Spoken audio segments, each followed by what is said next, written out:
Hey there, story lovers. This is N.O. Harry, and we're bringing you an epic adventure. Tony Stark and Steve Rogers found Harry at age 7 and S.H.I.E.L.D. declared war on the British ministry. Hit like, subscribe, and let's begin this journey. Chapter 1, The Alley. The mission was supposed to be boring. That was the word Tony had used, actually, boring, when Fury had briefed them 2 days ago in that grey, humorless conference room at S.H.I.E.L.D. HQ that smelled like recycled air and bad decisions. A Hydra data cache, supposedly buried in the server infrastructure of a financial firm operating out of Canary Wharf. In and out. Friday ghosts their system, pulls the cache. They're back in New York in time for whatever Steve was cooking on Sunday mornings that made the whole floor smell like actual happiness. Boring. Tony had even complained about it. He'd leaned back in his chair with that particular brand of calculated indolence he'd perfected over decades and said, "Send Romanoff. She does boring well. Rogers and I have a bet going on the Mets." Fury had given him the look, the singular, withering, eye-patched look that had ended careers, and said, "You're going, Stark." So here they were. London.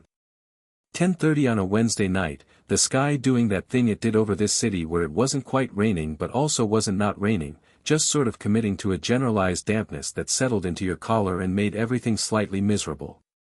Tony was in a light civilian jacket with enough tech woven into the lining to level a city block, and Steve was in dark tactical gear that somehow still managed to look like something a history teacher would wear on a field trip. The Canary Wharf job had taken 40 minutes. Friday had been, as always, magnificent. The data cache was already packaged and encrypted on a secure drive clipped to the inside of Tony's jacket. They were, by every reasonable metric, done. They were cutting back through the older borough streets toward the extraction point, a rooftop 3 blocks east where a S.H.I.E.L.D. Quinjet was sitting with the patience of something that had no feelings about waiting, when Friday spoke into Tony's earpiece. "Boss. Tell me it's nothing. Anomalous energy signature. 40 meters, south-southeast. I've been tracking it for about 90 seconds and I don't." A pause. Friday didn't pause. She processed at speeds that made pausing essentially meaningless, which meant when she paused, something was wrong with her categories. "I don't have a classification for it." Tony stopped walking. Steve, 3 paces ahead, turned back. He read Tony's face the way he read everything, quickly, completely, without apparent effort, and his hand moved toward the tactical vest out of reflex. "What is it?" "Friday's found something she can't label." Steve's eyes sharpened. "That happen often?" "Approximately never." Tony was already pivoting south. "Come on."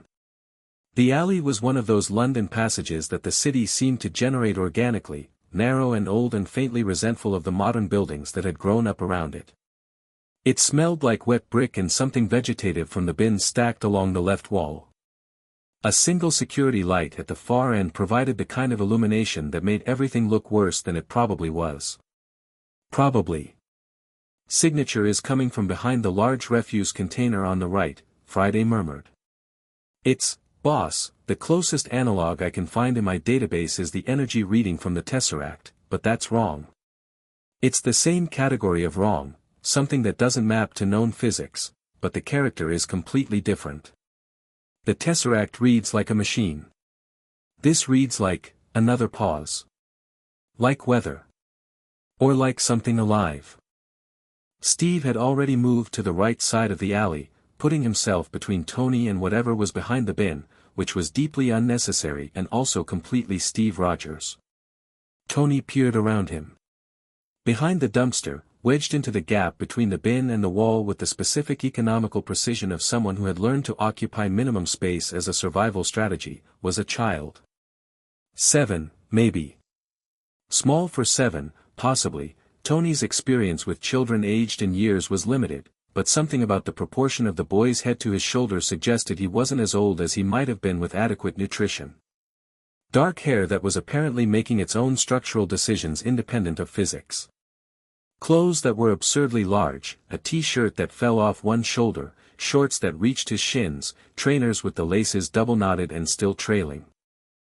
He was asleep, or he had been, because Tony's approach had apparently woken him, and now he was pressed so deeply into the corner between bin and wall that the brick was going to leave marks, and his eyes, enormous, very green, blinking in the low light, were doing the rapid calculation that eyes did when they were trying to figure out how much danger they were in. Not the calculation of a child who'd heard a strange noise. The calculation of something smaller than its threats that had learned to assess them fast. Tony felt something happen in his chest. He didn't examine it. "Hey," Steve said, and his voice had shifted into something Tony recognized from the very limited number of times they'd encountered civilians in the field, quieter, lower, deliberate in its gentleness. He crouched down so he wasn't towering, which put him roughly at eye level with the boy. "We're not going to hurt you. Okay? You're safe." The boy looked at Steve. Then at Tony. His jaw was set in a way that was more habitual than brave, not defiance, but the expression of someone who had decided long ago that showing fear made things worse. His right wrist, Tony noticed, was angled wrong. Not dramatically, not a bone sticking out, nothing like that, but the way he was holding it against his chest suggested it was painful, and the skin around it was yellow and purple in the patchy light in a way that said a few days old at minimum. Tony opened his mouth. He was very aware that whatever came out of it next was important in a way that he wasn't entirely qualified for, so he was mildly impressed with himself when what came out was, "What's your name?" The boy's eyes flicked to him. A long beat. Then, very quietly, "Harry." "Harry." Tony nodded like this was a perfectly normal professional encounter. "I'm Tony." "That's Steve. We work for an organization that handles unusual situations." He paused. "You sleeping here, Harry?" A fractional hesitation that was itself an answer. Then a small nod. "How long?" Another hesitation. 2 nights. Steve's expression did a controlled, careful thing where it didn't change but somehow became several degrees more dangerous. "Where do you live? Where's your family?" And here Harry's face did something complicated, not grief exactly, more like the particular flatness of someone describing a fact they've made their peace with. "Number 4, Privet Drive. Little Whinging, Surrey." He said it like he was reciting an address from memory. Which, Tony realized, was probably exactly what he was doing, the address of a house he'd been made to memorize so he could find his way back to it, not because anyone would come looking for him. "Surrey's 3 hours from here," Steve said. He said it very evenly. "I know. How'd you end up in London?" Harry looked at the space between Steve's boots. "I ran." Tony was usually someone who needed to be in motion to think clearly. He was standing very still. "Friday," he said quietly, sub-vocalizing into the mic, "what's the energy reading doing?" "Holding steady. It's emanating from the child directly." "Boss, I've run 6 different classification attempts in the last 4 minutes. The closest thing in any database I can access is a theoretical paper from a SHIELD physicist named Selvig on postulatory energy residuals, but even that's not right. What I can tell you is this: it's not radiation. It's not EM. It's not anything that should be hurting him. But it's real, and it's organized, boss. It has structure. Like it's trying to do something specific."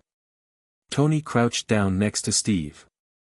2 very large men crouching in a dark alley trying to look non-threatening was probably not the visual they were going for, but Harry's eyes had changed fractionally, the calculating wariness was still there, but something else was there too, something younger and more exhausted than wariness. "That wrist," Tony said. "How'd it happen?" A pause. "I fell." "Okay. He didn't push it. It hurt?" Harry considered whether to answer this. "Not as much as yesterday. Friday says it was broken." Tony watched Harry's face. "But it's knitting. Faster than it should." Harry went very still. The green eyes came up to meet Tony's, and there was something in them that Tony recognized, the look of someone who has been pretending a thing isn't happening because every past experience has told them that if the thing gets noticed, something bad follows. "Weird things happen around me sometimes," Harry said. Quiet. Braced for a reaction. Tony said, "Yeah, Friday mentioned that." Harry blinked. He clearly didn't know what Friday was, but he'd expected. Tony wasn't sure what he'd expected. Alarm, maybe. Disgust. He hadn't expected "yeah, Friday mentioned that," delivered in the same tone one might use to acknowledge that yes, it did look like rain. Steve stood up, and in the same motion, took off his jacket. It was a tactical jacket and it was worth several $1,000s, and he draped it around Harry's shoulders without ceremony, like it was the obvious next step. Harry froze for just a moment at the contact, a full-body hesitation, the instinctive brace, and then settled into the warmth of it with the kind of involuntary surrender that made Tony's jaw tighten. "Can you walk?" Steve asked. Harry looked at them both one more time. Doing the calculation again, but different this time, not just how dangerous are these people but is this worth the risk? Tony had no idea what answer he reached, or what criteria he was using. He just watched the boy look at them both with those ancient, exhausted, 7-year-old eyes, and then Harry said, "Yes." He stood. The jacket fell to his knees. He looked, objectively, absurd. He also looked steadier than he had any right to. "Right," Tony said, and pulled out his phone to contact the Quinjet. "Let's go." The Dursleys, as it turned out, were not a topic Tony could approach calmly for longer than about 40 seconds before the part of him that had spent years building better armor and sharper weapons started doing threat assessment math on private citizens in Surrey. He'd gotten the story out of Harry in pieces, and not through interrogation. Harry was not the kind of child who responded to interrogation, which itself told you something. He was the kind of child who answered careful, quiet questions after long silences, watching your face while he answered to check whether the information was going to be used against him. Tony, who had sat across from Senate committees and Fury briefings and boardrooms full of people actively trying to destroy him, found this more unsettling than any of them. The broad strokes were, parents dead when he was 1. Raised by an aunt and uncle on the mother's side. His uncle was named Vernon, his aunt was named Petunia, his cousin was named Dudley, and Harry lived in the cupboard under the stairs. The cupboard, Tony had said. Under the stairs, Harry had confirmed. That's, Tony had stopped. Started again. That's where they put you. To sleep. There's a cot. Harry had said it like this was a reasonable point in the cupboard's favor. Like he was presenting balanced information. Steve had looked out the Quinjet window for a long time after that. The broken wrist had come from, and Harry's phrasing here had been careful in the way of someone who'd learned to phrase things carefully, Dudley and his friends playing a game. He said it like it was a sports injury. Like it was something that just happened in the natural course of events, the way knees got scraped and elbows got bumped. He'd run 2 days ago because the summer was long and the Dursleys didn't want him underfoot and the cupboard was very hot and he'd thought, he'd stopped there. Looked at his hands. Then said, very quietly, "I thought if I could get somewhere else for a while, the summer might go faster." Tony had never in his adult life wanted to put on the Iron Man suit for a purely domestic purpose. There was a first time for everything. What stopped him, practically, logistically, was Harry himself. Harry was sitting across from him in the Quinjet in Steve's jacket, feet not quite touching the floor, eating a protein bar that Steve had produced from somewhere with the focused, deliberate attention of someone who was very hungry and trying not to look like it. And Tony thought, if I leave right now, I leave him alone. And that was not happening. Friday had been quietly running records throughout the flight. British child welfare databases, NHS records, school enrollment data. When Tony put in his earpiece, she updated him in 60 seconds. Harry James Potter. Born July 31, 1990. Parents, James Harold Potter, deceased Halloween 1981. Lily Rose Potter née Evans, deceased same date. Official cause of death, house fire. Guardianship passed to maternal Aunt Petunia Desley née Evans. A brief, loaded pause. Boss, there's almost nothing in the NHS system for this child. No medical records after age 2. No dentist. No, he should have had a school physical last year, it's compulsory. It doesn't exist. He's invisible, Tony said. Deliberately so, I think. Someone has been careful. Tony looked at Harry, who had finished the protein bar and was now looking out the small porthole window at the dark Atlantic below with an expression that was somewhere between awed and carefully neutral, like he'd decided awe was probably not appropriate and was trying to dial it back. Someone made this kid invisible, Tony said. And it's not the Desleys. They're not competent enough. Agreed. There are also no records for his parents beyond surface level. James and Lily Potter effectively don't exist in any database I can fully access. There are walls, boss, deliberate information architecture, blocking standard queries. Someone very good built those walls. Tony filed that away. He filed a lot of things away on the flight. It was a filing away kind of night. When they landed, not at Avengers Tower, because Tony was not walking into that building at midnight with a 7-year-old and no plan, they landed at a Shield medical facility in upstate New York. The first thing that happened was a doctor named Cho who owed Tony several favors running a full assessment on Harry's wrist. The second thing that happened was that Harry, who had maintained a remarkable composure throughout the entire evening, looked at the bright lights and the medical equipment and the strangers in scrubs and went absolutely rigid. Not crying. Not running. Just, every muscle in his small body locking up at once, his jaw setting, his hands curling into fists at his sides, bracing. Steve stepped up beside him. Didn't touch him, asked, first. Okay if I put my hand on your shoulder? Harry looked up at him. Nodded. Steve put his hand on Harry's shoulder, and they walked into medical together like that, and Tony trailed behind them doing something he almost never did, which was being quiet. The wrist was healing at 6 times the normal rate. Dr. Cho, who had seen a lot of unusual things in her time working adjacent to the Avengers, said this with the controlled scientific excitement of someone professionally obligated not to gape. She also noted malnutrition, not severe, but chronic. She noted old scarring on his knees and palms consistent with falls.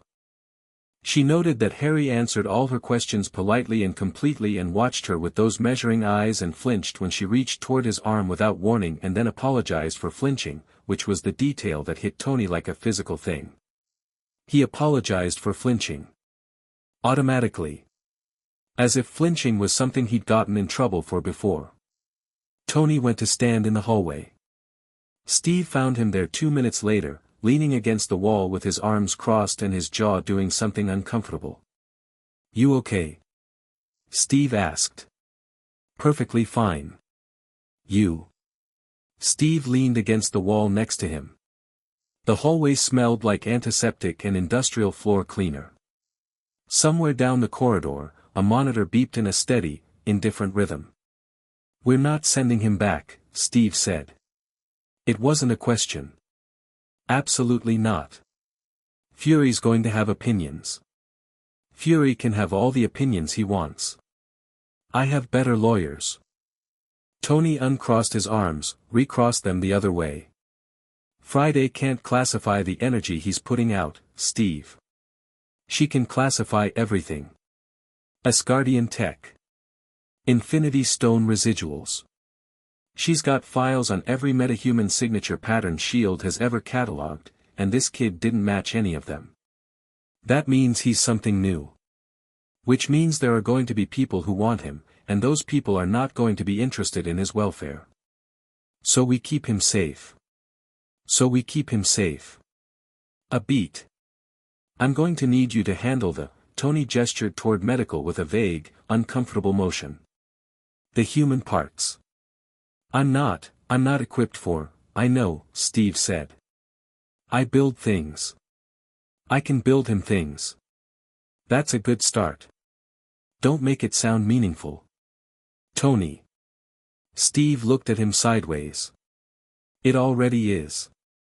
Tony didn't answer. Down the hall, through the closed medical door, he heard Dar Cho say something, and then he heard a small voice respond, and he heard that voice be, not quite a laugh. The beginning of one. The shape of one. The ghost of a sound that a 7-year-old should make all the time but had apparently been conserving like a resource in short supply. He pushed off the wall. I'm going to call Pepper. It's 2 in the morning. She'll be awake. She's always awake. He was already pulling his phone out. And she's going to need time to process this before she meets him, because her reaction is going to be, he searched for the word. Human. Steve offered. I was going to say logistically complicated, but sure.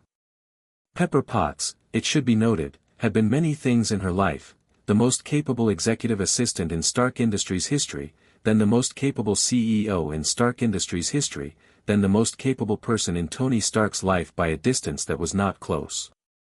She had handled alien invasions and hostile takeovers and the specific, exhausting category of crisis that was Tony himself, and she was not a woman given to melodrama or panic.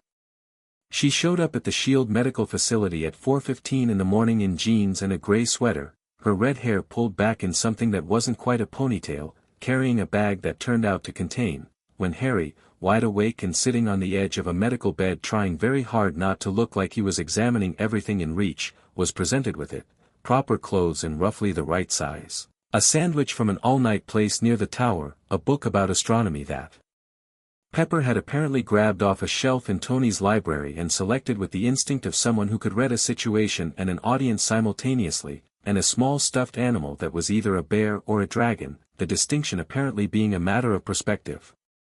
Harry looked at the stuffed animal for a moment. It was either that or a robot, Pepper said, sitting down at his eye level with the easy authority of someone who had no idea how to talk to children and was going to refuse to let that stop her. Tony grabbed it in 2013 from a charity auction and it's been on a shelf in his study ever since because he pretends he doesn't have a sentimental bone in his body. Harry looked at Tony. Tony, from across the room, said, I do not have a sentimental bone in my body. That thing is a tax write-off. Harry looked at the stuffed animal again. Something shifted in his face, not a smile, but the structure of one, the scaffolding of it. He reached out and took it, and held it in his good hand with the careful, self-conscious casualness of someone who would absolutely not admit they wanted it. Dragon, he said. I thought so too, Pepper said. The astronomy book turned out to be the right call.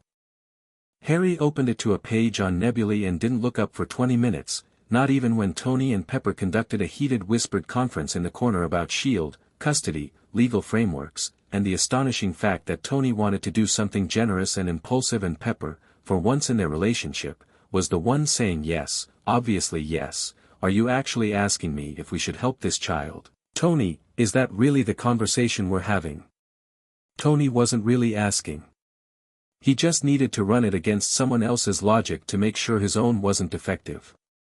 His own, it turned out, was fine. Around 5 in the morning, Harry fell asleep. He did it sitting up, the astronomy book open on his lap and the dragon clutched in the crook of his splinted wrist, his head tipping sideways against the pillow they propped on the bed rail. He went from awake to asleep the way exhausted children do, completely, all at once, like a light switching off. Steve, who had been sitting in the corner reading a briefing report and pretending he wasn't watching to make sure Harry was okay every 4 minutes, got up and quietly repositioned the pillow so Harry's head was properly supported. Then he went back to his corner. Pepper looked at Tony. Tony looked at the ceiling. Friday's been running his background all night, he said, voice low. His parents didn't die in a house fire. I mean, they died, but the records around how are wrong. Too clean. Scrubbed clean. Someone went into the British record system and built a false cause of death, and whoever did it was good enough that it held for 6 years. He paused. His parents' names keep triggering dead ends in 3 different intelligence databases that Friday can access. Like there are walls around the name Potter specifically. Someone's hiding something, Pepper said. Someone's been hiding him. Since he was a baby. Tony looked at the sleeping kid, at the dragon clutched in a careful arm, at the astronomy book, at the face that in sleep lost every bit of that careful, measuring wariness and became, simply, a child's face. He's important, Pep. Whatever he is, whatever that energy signature means, he was important before we found him and someone made very deliberate choices about where to put him. They put him in a cupboard, Pepper said. Very controlled. Yeah. Tony said nothing else for a moment. When he wakes up, I'm going to call him a Stark. Legally it'll take longer, but, for right now, until we know more, Tony. I know it's fast. I know it's, Tony. Pepper put her hand on his arm. I was going to say, I know someone at the State Department who can start the emergency guardianship paperwork tonight. He looked at her. I've been on my phone since you called me, she said. I called Happy, I called Legal, and I called Maria because she knows the SHIELD protocols better than anyone. We have a window of about 3 days before Fury gets officially involved in a way that creates a custody question, and I intend to use those 3 days. Tony stared at her for another moment. I'm lucky you exist. Yes, Pepper agreed, and picked her phone back up. The sun was coming up by the time Steve found his way outside, onto a small concrete loading dock behind the facility, where the morning was gray and cool and smelled like pine trees and wet grass. He sat on the steps with a cup of bad coffee and let himself breathe. He'd grown up in Brooklyn in the 30s, which meant he'd grown up around poverty. Not the sanitized, abstract poverty of statistics, but the real granular texture of it, neighbors who went quiet around mealtimes, kids at school who wore the same shirt every day, the specific haunted efficiency of people who'd learned to exist on less than they needed. He knew what it looked like when a person had been taught that they were a burden. Harry was 7 years old and he'd apologized for flinching. Steve had sat with men on battlefields who'd been through things that no human being should be put through, and the thing that always got him, the thing that never stopped getting him, 70-something years later, wasn't the big dramatic wounds. It was the small ones. The apologizing for flinching. The eating like someone might take the food away. The careful eyes. Harry had looked at Tony and Steve in that alley with the eyes of someone running a cost-benefit analysis on whether kindness was a trap. And then he'd decided, something. He'd decided something, some internal calculation had landed somewhere that said risk it, and he'd walked out of that alley with 2 strangers into the dark. Steve thought that took more courage than a lot of things he'd seen decorated. He heard the door open behind him and half turned. It was Tony, without coffee, hands in his jacket pockets, doing his version of a casual entrance that was never actually casual. Pepper's threatening to sue the British government, Tony said. Preemptively. As a precaution. Is that possible? With Pepper, I've learned to stop asking that question. Tony sat down on the step next to him with the particular physical reluctance of a man who found sitting on concrete steps slightly beneath him but would never actually say so. Fridays flagged 3 separate encrypted communications in the last 2 hours from a server cluster registered to something called the British Ministry of Magic. Steve turned to look at him. The what? Yeah, that was my reaction. Tony pulled out his phone, showed Steve the Friday log. Server cluster's location spoofed. It's not actually in Whitehall, it's somewhere in rural Scotland, but the encryptions are old, Steve. Old architecture. Not old as in outdated, old as in deliberately archaic, like someone built this system and then didn't upgrade it because they didn't want it legible to modern tech. He paused. The communications are addressed to an individual named Dumbledore. The name meant nothing to Steve. But the pattern, the 2 in the morning encrypted communications, the spoofed servers, the deliberate archaic architecture, that pattern meant a great deal. They know we have him. They know something changed. The timing lines up with us pulling him out of that alley. Tony pocketed his phone. Whatever Harry is, whatever that energy signature means, I think we stepped into the middle of something that's been going on a lot longer than tonight. Steve looked out at the tree lean, the gray light turning gold at the edges. He's 7 years old. I know. Whatever they wanted with him, whatever reason someone had for sticking him in a house in Surrey and making sure no one could find him, I know. We're not a part of that plan anymore. Tony leaned his elbows on his knees, looking at the same tree lean. The arc reactor beneath his shirt put out a faint blue glow in the early gray light, just visible at his collar. No, he said. We're not. Somewhere inside the facility, a door opened and closed softly. Both of them heard it, the particular sound of careful, quiet footsteps that were trying not to wake anyone. Steve turned. Harry had found his way outside. He was in the too large clothes still, the dragon tucked under one arm, the splinted wrist held against his chest. He stood in the doorway looking at them with those green eyes, steady, wary, very awake. Couldn't sleep? Steve asked. Harry came and sat on the step below them without being invited, which was possibly the first thing he'd done since they'd found him that hadn't been in response to someone else's prompt. He sat with his knees pulled up and his dragon on his knees and looked at the tree lean and the gold-edged sky. Where are we going? He asked. Not afraid. Asking. New York, Tony said. Is that okay? Harry considered this seriously, the way he seemed to consider everything. I've never been to New York. No one has, before they've been, Tony said. It's an experience. A brief silence. A bird made a sound somewhere in the trees. Are you going to send me back? Harry asked. Still not afraid. Just asking, the way someone asks who has already decided they'll handle whichever answer comes. Tony looked at Steve. Steve looked at Tony. Some communication passed between them that was mostly eyebrows and 7 months of shared missions and one shared alien invasion. No, Steve said. Harry looked at the tree lean. The gold kept coming. His jaw was still set in that habitual, careful way, but something around his eyes was different from the alley. Something incrementally, cautiously, almost imperceptibly different. He didn't say anything. He just nodded, once, like a decision being recorded. And the three of them sat on the concrete steps and watched the morning happen, and somewhere above the trees, the sky turned from gray to gold to the particular sharp blue of a clear day starting, and Friday ran her classifications again, and still couldn't name what Harry was, and Tony's lawyers were already awake, and Pepper had already called 4 people, and somewhere in rural Scotland, encrypted messages were being sent under the name Dumbledore, and the world that Harry Potter had been hidden from was already beginning to understand that someone had found him. It just didn't know yet what that meant. It would. Chapter 2, The Tower. Avengers Tower at 7 in the morning had a specific quality that outsiders never quite anticipated. From the outside it was a monument, glass and steel and the letter A catching the early sun like a declaration.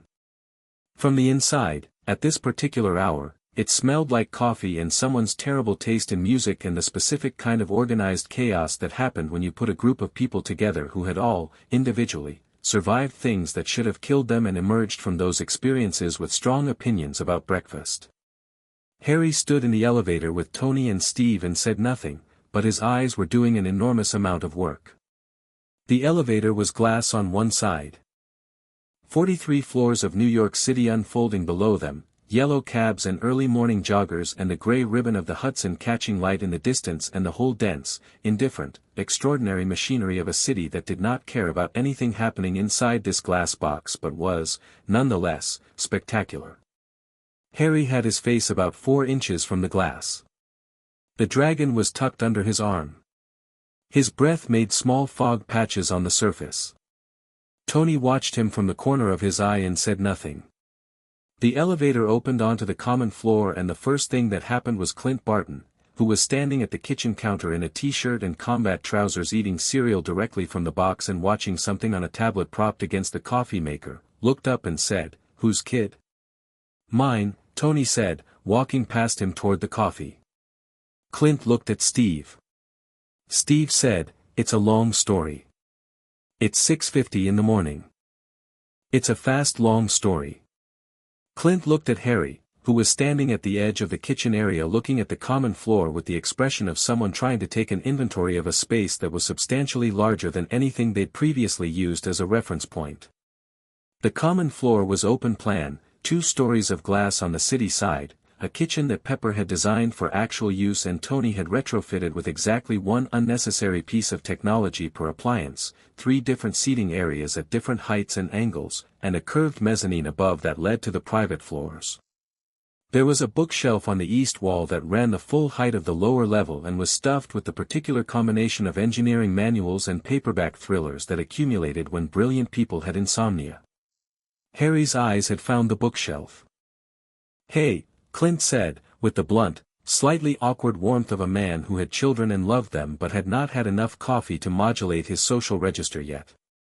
"You want cereal?" "I've got," he looked at the box. "Something that's mostly oat clusters and optimism." Harry looked at him. "Yes please." The politeness was so automatic and so complete that it landed slightly wrong, too careful, too practiced, the please dropping in exactly where it should without an instant's hesitation. Clint caught it. He was good at catching things, professionally and personally, and he looked at the kid for another half-second before getting a bowl from the cabinet without making a thing of it. Natasha materialized from somewhere. She had a gift for appearing in rooms without the ceremony of having entered them, which Tony maintained was deeply unnerving and which Natasha maintained was simply efficiency. She was in workout clothes, hair down, holding a mug of tea, and she looked at Harry with the particular quality of attention that she gave to everything, which was total and gave nothing away. Harry noticed her noticing him. His chin came up, fractionally. Something in his posture shifted, not defensiveness exactly, more like calibration. Natasha said, "How do you take your tea?" Harry blinked. "Milk. No sugar." "Smart." She turned toward the kettle like this was settled. "Sugar's a crutch." Tony pointed at his own coffee cup, which was 3 sugars and had been for 20 years. "She's talking to the kid, Romanoff, not making a general statement." "I'm always making a general statement," Natasha said serenely. This was the moment Bruce chose to come in from the lab corridor with his glasses pushed up on his forehead and a tablet in his hand and the expression of someone who had been awake for a questionable number of hours doing things that interested him greatly and had now emerged into social reality with insufficient preparation. He looked at the kitchen. He looked at Harry. He looked at Tony. "Is that a child?" he said. "Observant," Tony said. "Come here, I need you to look at something." "I just came up for tea." "You can have tea while you look at something." "Friday, show him the energy readings from last night." The holographic display that Tony had integrated into the kitchen counter, over Pepper's sustained objections, lit up with Friday's overnight data. Bruce moved toward it with the automatic gravitational pull of a scientist encountering new data, tea entirely forgotten. Harry watched the holographic display with his cereal spoon halfway to his mouth and his eyes at approximately the size of the bowls on the kitchen shelf. "That's," Bruce looked at Tony. "Where did you get this?" 40 meters south-southeast of our extraction point in London." "Tony, this isn't a mutant signature. This isn't gamma." "It's not, I have Asgardian energy patterns from Thor's visits and this doesn't map to those either." He was already pulling the tablet up alongside the holographic data, running comparisons with the speed of someone who couldn't help themselves. "The structure of it, it's not random. It's not background radiation or residual. It's got intentionality. Like there's a will in it." "Yep," Tony said. "Where did you find this?" Tony pointed at Harry. Bruce Banner had a complicated relationship with energy signatures that defied classification. He looked at Harry with an expression that moved through several phases in rapid succession, surprise, then the scientific excitement that he was always trying to moderate because it had a tendency to transition into the other guy's excitement without much warning, then something warmer and more careful as his brain caught up with the fact that the energy signature was attached to a 7-year-old who was eating cereal and watching him with large green eyes. "Hi," Bruce said. "Hello," Harry said. "Do you," Bruce paused. Do you know that you're doing it? Whatever it is. Harry looked at his cereal. Sometimes. Not always. Does it feel like anything when you do? A longer pause. Harry seemed to genuinely consider this, the way he considered everything, not deflecting, actually thinking. Warm, he said finally. Like when you're cold and you come inside. Bruce made a small sound that was not quite a word but conveyed a great deal of scientific feeling. He sat down at the counter across from Harry and put his tablet down, and said, "Can I ask you some questions?" "You absolutely don't have to answer." Harry looked at him. "Okay. Has anything unusual ever happened around you? Things you couldn't explain?" The green eyes came up. Harry held Bruce's gaze for a moment with that steady, measuring quality and said, "My hair grows back overnight if it gets cut too short." Overnight. By morning it's exactly how it was. Something flickered across his face, not quite humor, but adjacent to it. "My aunt didn't like that." "I imagine not." Bruce wrote something on his tablet. "What else?" "When I'm scared, things break sometimes. Glass, mostly. Or lights." He said this very carefully, watching Bruce's face for the reaction. "And once when someone was chasing me, I ended up on the roof of the school." "You teleported?" "I don't know what that is." "You moved from one place to another without walking there?" "Yes." "How old were you?" 6. Bruce looked at Tony across the counter. Tony, who was on his third coffee, raised his eyebrows. It was the kind of eyebrow raise that said I know and yes and exactly all at the same time. Clint had stopped eating his cereal. Natasha was leaning against the counter behind Harry with her tea, looking at nothing in particular, which meant she was looking at everything. "Okay," Bruce said to Harry.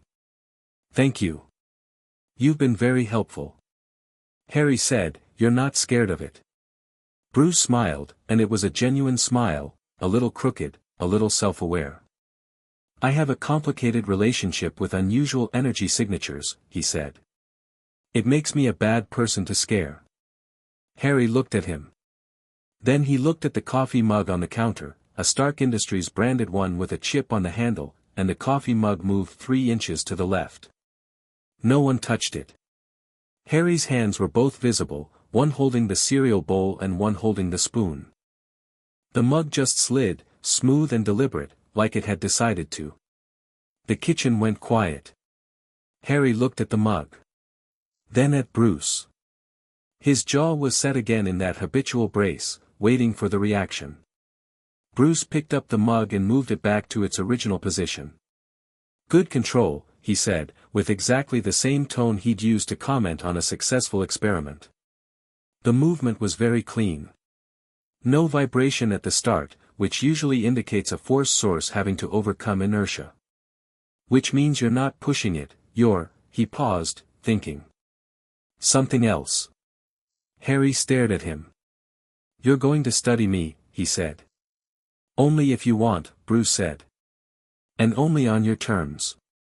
Another long moment. Harry looked at his cereal. Then at the mug. "Can I think about it?" "Absolutely." He went back to eating. The kitchen carefully returned to its normal activity. Tony started explaining the situation in low tones to Clint while Clint's face moved through a range of expressions that settled somewhere in the vicinity of what in the actual hell and right, "Okay, I'm in." Natasha refilled Harry's tea without being asked and didn't comment on the mug. Tony built things. He'd said so himself, standing in a SHIELD medical corridor at 3 in the morning, offering it as the only contribution he knew how to make. He'd said it with the slight deprecation of a man who has decided vulnerability is acceptable in very small, precisely managed doses. He built Harry a room on the 28th floor. It took 4 days, which was, for Tony Stark working with the full resource of the tower's fabrication labs, approximately 3 days and 20 hours longer than strictly necessary, because he kept changing things. The bed had to be the right size, not so large that it felt institutional, not so small that it felt like the cupboard, and here Tony stopped himself from thinking about the cupboard more than was useful, because it wasn't. The bookshelf he built into the wall could hold 200 books and was rated, structurally, for significantly more weight than 200 books required, because he'd run the numbers 3 times in a row and felt better when the margin of safety was excessive. The desk had a holographic interface that could be dialed down to 0 tech and used as a plain surface, because he wasn't going to assume what Harry would want. The lamp was warm spectrum. He went back and changed it twice. Pepper stood in the doorway on the 3rd day and watched him adjust the lamp angle for the 4th time and said, "Tony, the light temperature matters. I know. Kids read in bed. You need the right, Tony." She came and stood next to him. The room was good. It was genuinely, thoughtfully, beautifully good, with the warm lamp and the full bookshelf and the window that looked east toward the park. "It's wonderful." Tony lowered the lamp slightly. "The window could be bigger." "The window is enormous." "It could be, Tony." She put her hand over his. "He's going to love it." He was quiet for a moment. "Then, the desk interface, I made it so he can change the color. Screens and, whatever. 7-year-olds like color." "That's very thoughtful." "It's a design feature. Don't make it into a thing." "Of course not." She was already smiling as she left the room. Harry's response when Tony walked him in was everything and nothing. He stood in the doorway and took it in, the books, the warm light, the window, the desk, and his face went through the same sequence it always did, that careful negotiation between wanting something and not trusting that you got to have it. Tony watched him see the room and have feelings about the room and talk himself down from the feelings about the room, and then make a second pass and have them again, and by the 3rd pass something softened, just slightly, around his eyes.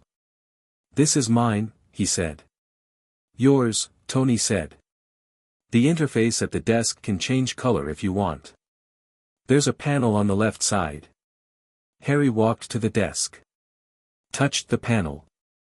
The display shifted from neutral white to blue, then green, then a deep, warm amber that made the whole room look like late afternoon. He left it there. "The bookshelf," Tony said. "I wasn't sure what you liked." Friday compiled a list of age-appropriate, "What's this one?" Harry had already gone to the shelf and pulled out a book from the 2nd row.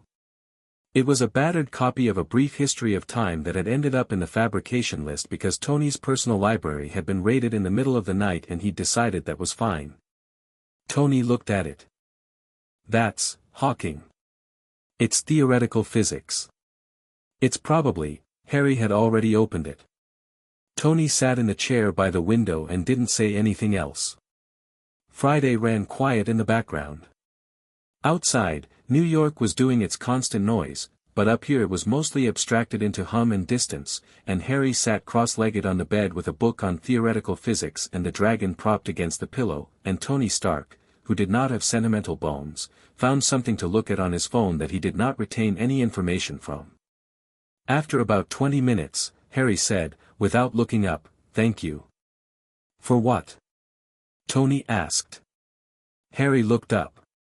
Those green eyes, steady and careful, were doing something new, something Tony didn't have a name for yet.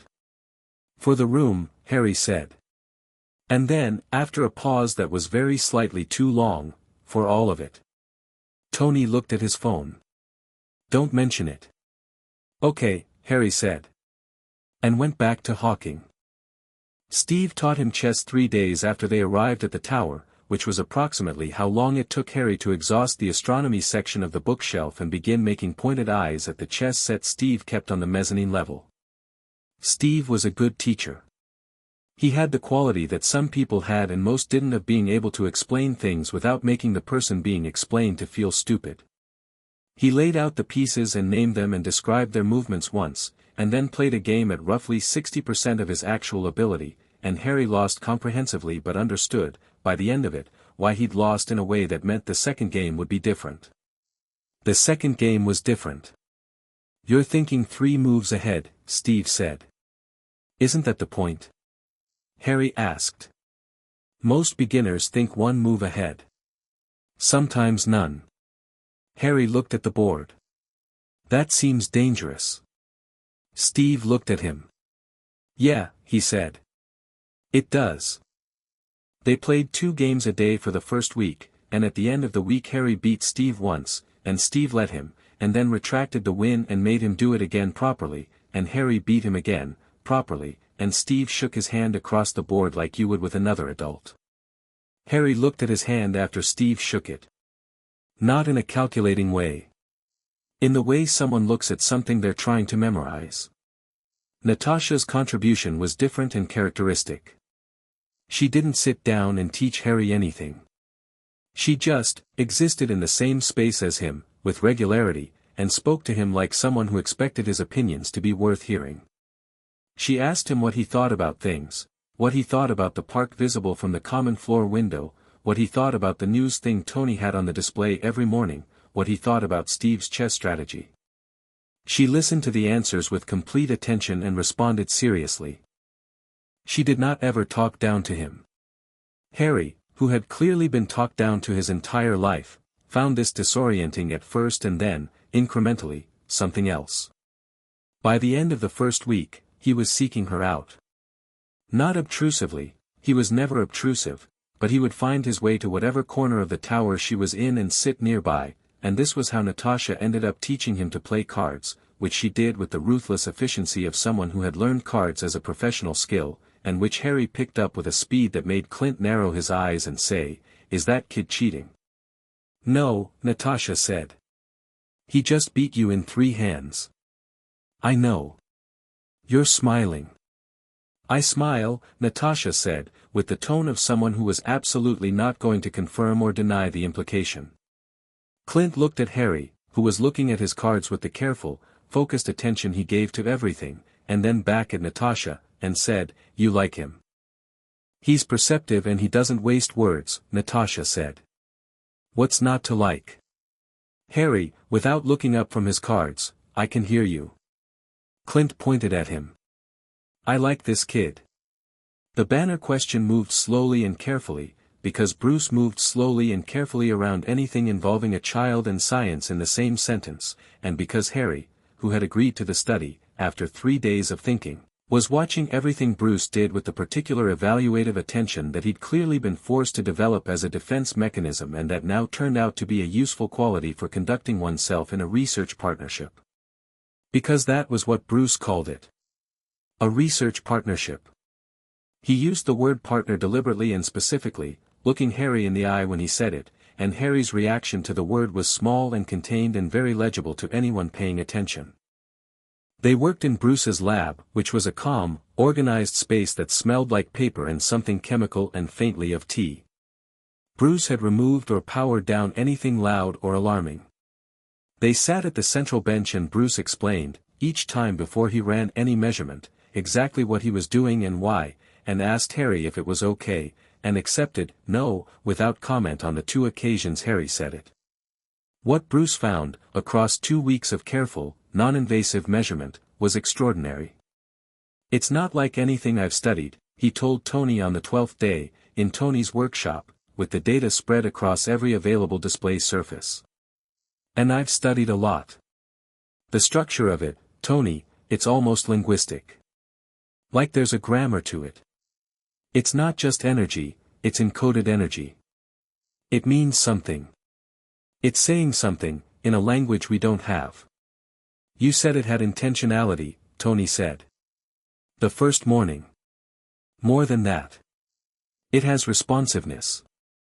When Harry's calm, the readings are steady, low amplitude, highly organized. When he's stressed, they spike, but they don't scatter. Even under stress, it maintains structure. That's not what uncontrolled energy does, Tony. Uncontrolled energy scatters. This doesn't." He pulled up a comparative graph. "The closest analog I can find in recorded history, not in any current scientific literature, because obviously, is in some theoretical work done in the 1940s by a physicist at Oxford named Flamel.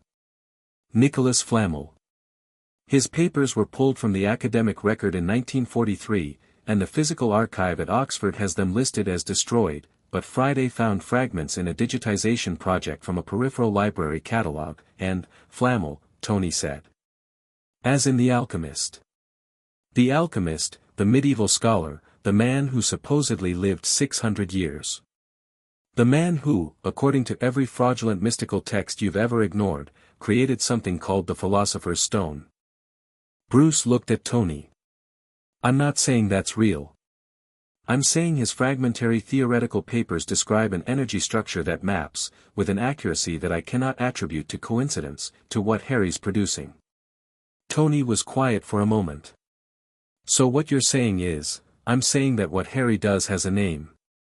It's just that the people who named it don't work for S.H.I.E.L.D., and they're not in any academic database, and they appear to have gone to considerable lengths to make sure nobody found out they existed. Bruce took off his glasses and set them on the bench. Tony, I think there's an entire field of science, or whatever it is, that has been operating in parallel with everything we know, for centuries. And Harry is, the smoking gun, Tony said. The smoking gun who is currently upstairs teaching himself calculus from a textbook he found in your study. Tony looked at the data on the screens. Fury's going to want a briefing. I know. How long can we hold it off? Bruce thought about it. A week, maybe. 2 if you want to be creative about the reporting delay. I'm always creative. Tony stared at the energy graphs. The encoded, structured, grammatical readings of whatever Harry Potter was. Let's give him 2 weeks. He deserves 2 weeks of just, he gestured at the ceiling, at the tower above them, at the sound of Clint yelling something at the television 2 floors up and Steve's patient, slightly pained response. Just this. Yeah, Bruce said. He looked at the graphs too. He does. Fury arrived on a Tuesday. He didn't call ahead, which was either a power move or business as usual, depending on your view of Nick Fury's communication style. He came up in the private elevator from the S.H.I.E.L.D. liaison office in the building's lower floors, and the first person he encountered on the common floor was Harry, who was sitting at the kitchen counter with a bowl of cereal and a copy of Cosmos by Carl Sagan. Because Bruce had started supplementing the tower bookshelf with scientific literature and Harry had consumed all of it with the velocity of someone making up for years of enforced intellectual starvation. Fury stopped. Harry looked up from Cosmos. He looked at Fury, the eye patch, the long black coat, the singular quality of attention that Fury brought to bear on everything, which was comprehensive and revealed nothing. Harry looked at all of this with those green eyes and said, "You're the one who sent them to London." Fury looked at him. Sent who? Tony and Steve. Harry closed the book on his finger to hold his page. Friday told me about S.H.I.E.L.D. You run it. Friday talks too much, Fury said. She said you'd say that. A brief, charged pause. Nick Fury, who had looked at aliens and gods and men in metal suits without blinking, looked at this 7-year-old and recalibrated something in his assessment. Where's Stark? He said. Workshop, Harry said. Friday already told him you're here. He's coming up in 4 minutes because he wants you to wait. He paused. He says it's strategic. I think he just wants to finish what he's doing. Something moved in Fury's expression that was as close to amusement as Nick Fury publicly allowed himself to get. He walked to the coffee maker and poured himself a cup and said, "What are you reading?" Carl Sagan. Bruce says I should start with popular science before I try the academic literature. Smart advice. I'm also reading the academic literature, Harry said. I just don't tell Bruce. Fury looked at him over his coffee cup. How's that going? Slowly, Harry admitted. But I understand more than I expected. How old are you? 7. Fury sat down at the counter, 2 seats from Harry, and drank his coffee. Harry opened Cosmos again. They sat in a companionable silence that was, from the outside, one of the stranger images the common floor had produced, and the common floor had hosted Thor in full Asgardian regalia eating Pop-Tarts. When Tony arrived, 4 minutes and 20 seconds later, which meant he'd spent at least some of that time making Fury wait on purpose and the rest of it actually finishing something. He came in already talking. "I know why you're here and the answer is no," he said. "I haven't asked the question," Fury said. "You're going to ask if you can have him evaluated by S.H.I.E.L.D. Science Division, and the answer is no. You're going to ask if S.H.I.E.L.D. can be involved in whatever legal framework we're building, and the answer is, actually that one's Pepper's territory, ask her. And you're going to suggest that a child with unusual abilities might be better situated in a controlled environment, and I want you to think very carefully about how you phrase that in front of him." Tony sat down on the counter stool on Harry's other side, reached across without ceremony and grabbed Harry's cereal box and shook a handful directly into his palm, which was not how cereal was intended to be consumed. Because the word controlled environment means something specific to him and it doesn't mean something nice. Fury looked at Harry. Harry had gone back to his book. "I've read the file," Fury said. "Then you know." "I know what's in the file. I also know that what Banner has been measuring in his lab for the past 2 weeks is not in any database I have access to, which means there's a database I don't have access to, which means someone has been operating in my jurisdiction without my knowledge, and I don't like that." "Nobody operates in your jurisdiction without your knowledge," Tony said. "You're Nick Fury. Not these people, apparently." Tony paused, very slightly. "You know about the Ministry. I know about the encrypted communications. I know they're looking for him." Fury set his coffee cup down. "And I know that 2 days ago, a man named Albus Dumbledore sent a formal written communication, actual paper, actual owl, actually delivered by an actual owl to the S.H.I.E.L.D. London Liaison Office, requesting the return of one Harry James Potter to British magical custody. He pulled a letter from inside his coat. It was on heavy cream paper, sealed with purple wax, and the handwriting was elaborate and slightly flourished. He used the word magical. In a formal communication. On paper. Delivered by a bird. The kitchen was quiet. Harry had gone very still. He'd closed Cosmos without marking his page. He used the word magical, Tony said. In formal correspondence. Yes. Fury looked at Harry. Is that word familiar to you? Harry's jaw did the thing it did. Things happen around me, he said carefully. I know. Banner's data is in my briefing. Fury's voice was not unkind. It was not warm either, it was the voice of a man who had learned to communicate in the precise bandwidth of information, stripped of register. I'm not going to pretend I don't have institutional interests here. I do. What you are, what you can do, is relevant to national security in ways that I need to think through. He held Harry's gaze. But I'm also not an idiot, and I'm not the kind of man who takes a child from people who clearly intend to look after him and hands him to strangers who sent an owl. Tony looked at the letter. We're keeping that. I was going to give it to you. It was addressed to the tower. Fury slid it across the counter. Stark. I need you to understand something. The people who wrote this letter, Dumbledore, the Ministry of Magic, whatever they are and however they've stayed off my radar for however long they've managed it, they are not going to stop. You found something they lost, and they want it back, and they have the kind of institutional momentum that does not respond well to being told no. I don't respond well to being told no either, Tony said. I know. That's why I'm here instead of sending a memo. Fury stood. You've got resources. You've got legal standing. Potts has apparently already secured a preliminary emergency guardianship through a judge I've never heard of who owes somebody something I don't want to know about. You've got the team. He looked at Harry one more time. And apparently you've got the kid, who reads Sagan at 7 and beats Romanoff at cards. Harry looked up from Cosmos. She told you that? Romanoff tells me everything, Fury said. He picked up his coat. I'm not your enemy here, Stark. I'm not his enemy. But I need you to keep me informed, because whatever this is, it's bigger than your tower. He looked at Tony. Don't make me find out things from owls. He left the way he came, private elevator, no ceremony. Tony looked at the letter on the counter. The wax seal was purple with an emblem that looked like an H. He turned it over.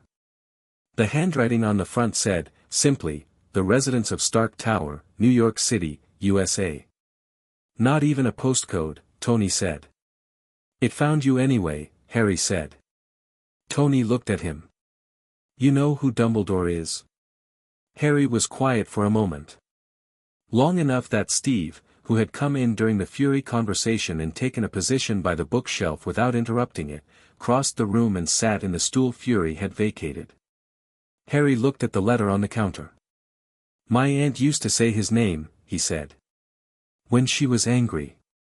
When something happened that she couldn't explain." He paused. "She used to say it like a curse. Dumbledore. Like if she said it too loud he'd appear." "And did he?" Tony asked. "No," Harry said. And then, very quietly, no one appeared. Steve looked at Tony. Tony looked at the letter. Outside, New York continued its indifferent business, 40 stories below.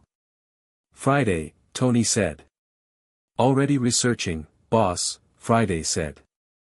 "I'll have everything publicly available on one Albus Percival Wulfric Brian Dumbledore within the hour. Fair warning, most of what I'm finding is behind the same walls I hit on the Potters. Someone is very invested in the architecture of not being found. Then we'll need to be creative about finding them," Tony said. Harry picked up the letter. He held it in both hands and looked at the seal for a long moment. His expression was doing that thing where it contained multitudes and showed almost none of them, the careful control of someone who'd been taught that feelings were a liability. Then he set the letter back on the counter and picked up Cosmos and found his page, and said, "I'd like to hear what you find out." Not "can I hear?" Not "would it be okay?" Just, "I'd like to." Tony noted the difference. He kept it to himself. He pulled the letter toward him and said, "Yeah. You will." Chapter 3, The Owls. The first owl arrived on a Thursday morning. Not metaphorically. Not a drone shaped like an owl or an encrypted message with an owl in the header graphic. An actual barn owl, tawny and enormous, that appeared at the common floor window at 7:42 in the morning and proceeded to tap on the glass with the patient, authoritative persistence of something that understood it would eventually be let in and was simply waiting for the humans to catch up. Clint saw it first. He was at the window with his coffee doing his usual morning assessment of the city below, a habit left over from years of rooftop work, needing a high vantage and a clear line of sight before the day properly started, and he looked at the owl and the owl looked at him and he said, "There's an owl at the window." "What kind?" Bruce asked from the kitchen. "The kind that's tapping on the glass." "Owls don't tap on glass." "This one does." Bruce came to look. The owl was tapping with a precision that suggested it had a schedule. Attached to its leg, visible even through the glass, was a small roll of parchment tied with red twine. "That's a letter," Bruce said. "Yep. Owls don't deliver letters." "This one does, yes, I can see that." Bruce pushed his glasses up. "Don't open the window yet." "Why not?" "Because Friday hasn't scanned it." Friday, who had been listening, already scanning. No biological hazards, no explosive compounds, no tech signatures of any kind. The parchment is handmade and approximately 60 years old. The ink is, I genuinely have no information on the ink.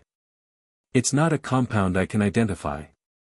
The wax seal is consistent with the letter Boss received from Dumbledore last week. Clint opened the window. The owl came in with the regal composure of something that had never once doubted its welcome. It landed on the kitchen counter, held its leg out with evident impatience, and looked at Clint with large amber eyes in a way that communicated, as clearly as any expression could, that it expected competent handling and prompt response. "I feel assessed," Clint said. "You are," Natasha said from the doorway.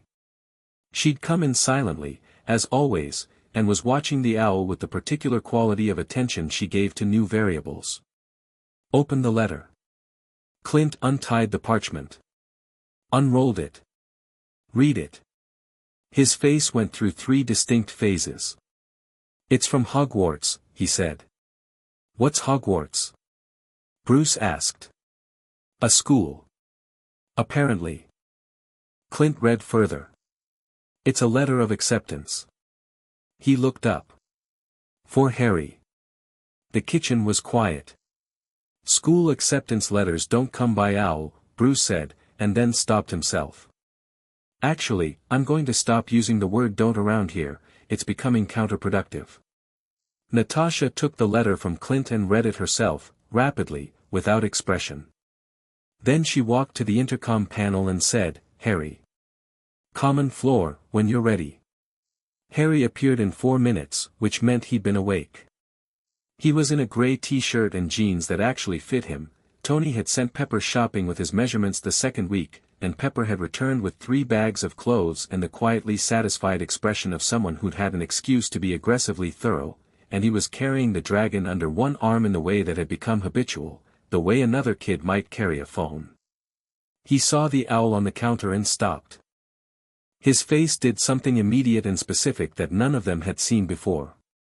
It wasn't calculation, it wasn't wariness. It was recognition. Complete, involuntary, unguarded recognition, the kind that happens before the careful management systems engage. That's a Hogwarts owl, he said. You know it? Natasha asked. I don't know how I know it. He came forward slowly. The owl turned its head and regarded him and then did something none of them expected, which was to ruffle its feathers and lean toward Harry with the body language of a creature that has found the person it was looking for.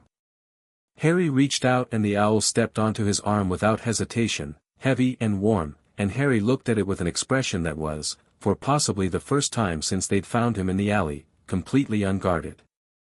I've dreamed about this, he said. Very quiet. Not to any of them specifically. Since I was really small. Owls. Letters. A school. He looked at Natasha. I thought it wasn't real. Natasha handed him the letter. He read it standing there with the owl on his arm. He read it twice. When he looked up his expression was back under control, but there was something behind his eyes that was warm and alive and hadn't been there 3 weeks ago. Hogwarts School of Witchcraft and Wizardry, Tony said from behind them. Nobody had heard him come in, which happened when Tony chose not to announce himself and was mildly unsettling given that Tony Stark announcing himself was generally unavoidable. He had his coffee and his phone and the expression of someone who had been awake since 5 doing research. I've been reading. Friday and I spent a productive night pulling everything we could from behind the walls. He sat down at the counter. You want the short version or the long version? Short, Clint said. Magic is real. Has been for, we can't pin down how long. Friday's best estimate based on the fragmentary historical record is at least 2,000 years, probably more. There's an entire parallel society. Britain, Europe, Americas, everywhere. They call themselves the Wizarding World. They have their own government, their own economy, their own laws and courts and schools. Hogwarts is their school, the British one, founded roughly 1,000 years ago. And they've been hidden from people like us, he paused. People they call muggles, which is apparently not meant as an insult but lands like one, for centuries. There are laws about it. Statute of secrecy. The whole thing is an enormous, elaborate, ancient institutional secret. He drank his coffee. They're very good at it. I'm annoyed at how good they are at it, frankly. The kitchen processed this. So when Bruce started. Magic, Tony said. Yes. The energy signature, magic. The encoded structure, the linguistic quality, the responsiveness, it maps to exactly what Flamel was theorizing in those papers. It's a real, measurable, structured energy phenomenon that a parallel civilization discovered and developed and hid from the rest of us while we were busy inventing the wheel and the combustion engine and the arc reactor. He set his coffee down. And Harry is, apparently, in their world, extremely significant. Famous, actually. I'll get to that. Harry, who had been listening from his stool with the owl still on his arm, said, famous. Famous, Tony confirmed. He looked at Harry directly. Your parents didn't die in a house fire. They were killed by a dark wizard, their term, not mine, named Voldemort, who was, at the time, the most powerful and feared dark wizard alive. You were there. You were a year old. He paused. Whatever he used to kill them, he tried to use on you. And it didn't work. It reflected. Came back on him. Destroyed him, or very close to destroyed him. Nobody's sure of the mechanism, and Friday has a lot of opinions about why. Another pause. You survived. With that. He touched the scar on his own forehead, mirroring the shape of Harry's. You've been famous in their world since the night it happened. They call you the boy who lived. Harry was very still. The owl on his arm made a small sound, not quite a hoot, something lower, almost communicative, and Harry stroked its feathers without thinking about it. Dumbledore placed me with the Dursleys, Harry said. Not a question. Yes. He knew what they were like. Tony's jaw moved. He believed there were protective reasons, magical reasons, related to your mother's sacrifice and blood relation, that made the Dursley house the safest place. Friday can pull the theoretical framework if you want it, it's in the fragmentary papers. He wasn't, Tony stopped. Started again. He made a calculation. Whether it was the right one is a different conversation. Harry looked at the letter in his hand. At the owl on his arm. At the counter, the kitchen, the 40 stories of New York below the window. The careful, measured look of someone placing things in order. They knew I existed, he said. My whole life, they knew. All of them. This whole world. And they left me in a cupboard. Nobody said anything. There was nothing to say that improved on the truth of it, and none of them were people who papered things over with comfortable noise. After a while, Steve said, "You're not there anymore." Harry looked at him. Something in his expression shifted, not gratitude exactly, something more specific. The look of someone receiving a fact they have chosen to anchor to. "No," Harry said. "I'm not." The second wave of owls arrived 2 hours later. Not one or two. 7, in rapid succession, all tapping at the same window, all carrying parchment, all wearing the expression that owls somehow managed of being above the entire situation. Clint, who had developed a working relationship with the first owl based on mutual professional respect, opened the window with the resigned competence of someone whose job description had expanded significantly. The letters were not from Hogwarts. 5 were from the British Ministry of Magic, formal, heavily sealed, the parchment thicker and the language the kind that governments used when they wanted to project authority and were not yet committed to force. 2 were from individuals, one from someone named Molly Weasley, written in a warm looping hand that smelled faintly of something baked, and one from a woman named Minerva McGonagall, deputy headmistress of Hogwarts, whose handwriting was precise and whose tone was, beneath the formality, something that read unmistakably like concern. Tony read the ministry letters first, standing at the counter with his coffee going cold beside him, his expression moving through several phases before settling into something cool and specific that the team recognized as Tony Stark engaging threat assessment mode.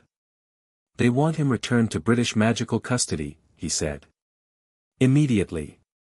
They're citing the International Statute of Wizarding Secrecy, apparently taking Harry out of the agreed-upon guardian arrangement is, in their view, a breach of wizarding law, and they're demanding compliance."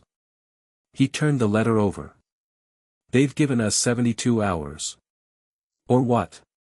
Clint asked. Tony read the final paragraph. "They don't specify. Which is, in my experience, worse than specifying." "They won't come here," Natasha said. She was reading the McGonagall letter. "Not yet. They're bureaucrats first. They'll exhaust every formal channel before they escalate, and their formal channels are slow. The statute of secrecy means they can't use any communication infrastructure we'd actually monitor. Owls and paper. They're operating at the speed of 1850. She paused. But there's a faction that won't wait for formal channels. The letter from McGonagall mentions it, obliquely, but she's warning us. Warning us about what? Steve asked. There's someone called Umbridge. Dolores Umbridge. She's in the ministry, senior undersecretary to the minister, which is the kind of title that means she does the things the minister doesn't want his name attached to. Natasha set the letter down. McGonagall calls her a, she paused, and the pause was significant because Natasha didn't pause. She calls her an enthusiast for direct resolution. Diplomat's language for someone who likes force, Steve said. Yes. What does the Weasley letter say? Bruce asked. Natasha handed it to Harry without ceremony. Harry opened it and read it, and his expression did something interesting, the careful control going slightly soft at the edges, the way it did when he encountered something he hadn't been prepared for.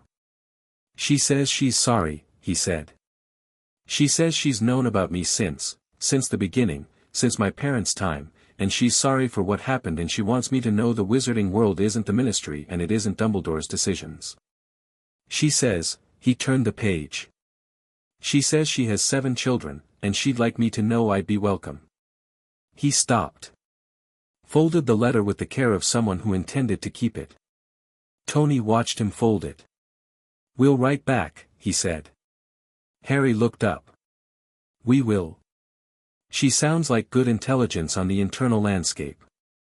And, Tony shrugged, which was his version of and she sounds genuine and it clearly meant something to you.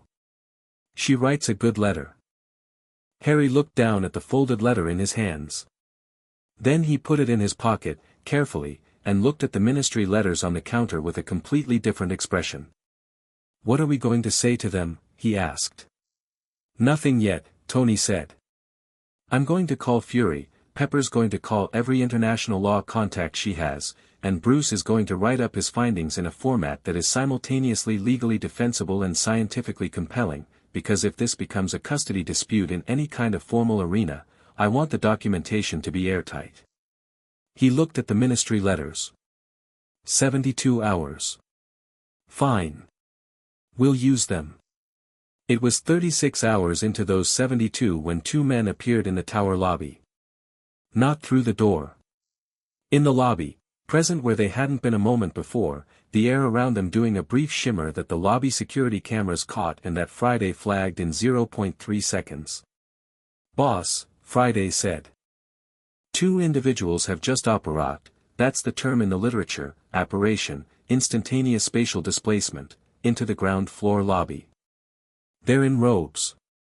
One of them is holding a wand. Of course they are, Tony said.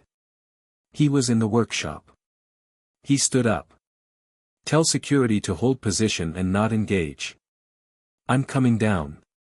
They're already at the front desk. They're asking for Harry Potter by name. Tell the front desk to stall. 2 minutes. He was already at the suit access panel. Friday, get Steve and Natasha. He didn't put on the full suit. He wore the nano gauntlet on his right hand, compact, deployable, a specific calibration of I am not here to fight but I am absolutely capable of it. He took the express elevator. 34 seconds. The lobby of Avengers Tower was a designed space, high ceilings, clean lines, the kind of architecture that projected both innovation and authority without shouting about either. The 2 men standing at the front desk looked deeply, comically wrong in it. They were in dark robes that had the texture of formal wear but the cut of another century entirely, and they both had wands, actual wands, slim and wooden, in visible holsters at their wrists, which the security staff was very professionally pretending not to stare at. The one doing the talking was tall with a gray beard trimmed to institutional precision and the carriage of someone who had spent decades in corridors of power. The other was younger, stocky, with the specific expression of someone performing authority they were not entirely comfortable in. They turned when Tony came in. Mr. Stark, the taller one said. He had a voice made for formal occasions, resonant, measured, with an accent that placed him in a specific stratum of British public life. I am Cornelius Fudge, Minister for Magic. This is my senior undersecretary, Madame Dolores Umbridge. Tony looked at them. You operat into my lobby.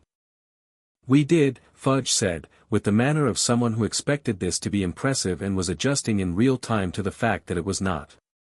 We felt the circumstances required. You operat into my lobby, Tony said again, without an invitation, without prior contact, bypassing physical security infrastructure that I built personally and which I'm now going to have to recalibrate, and you're here to demand something from me.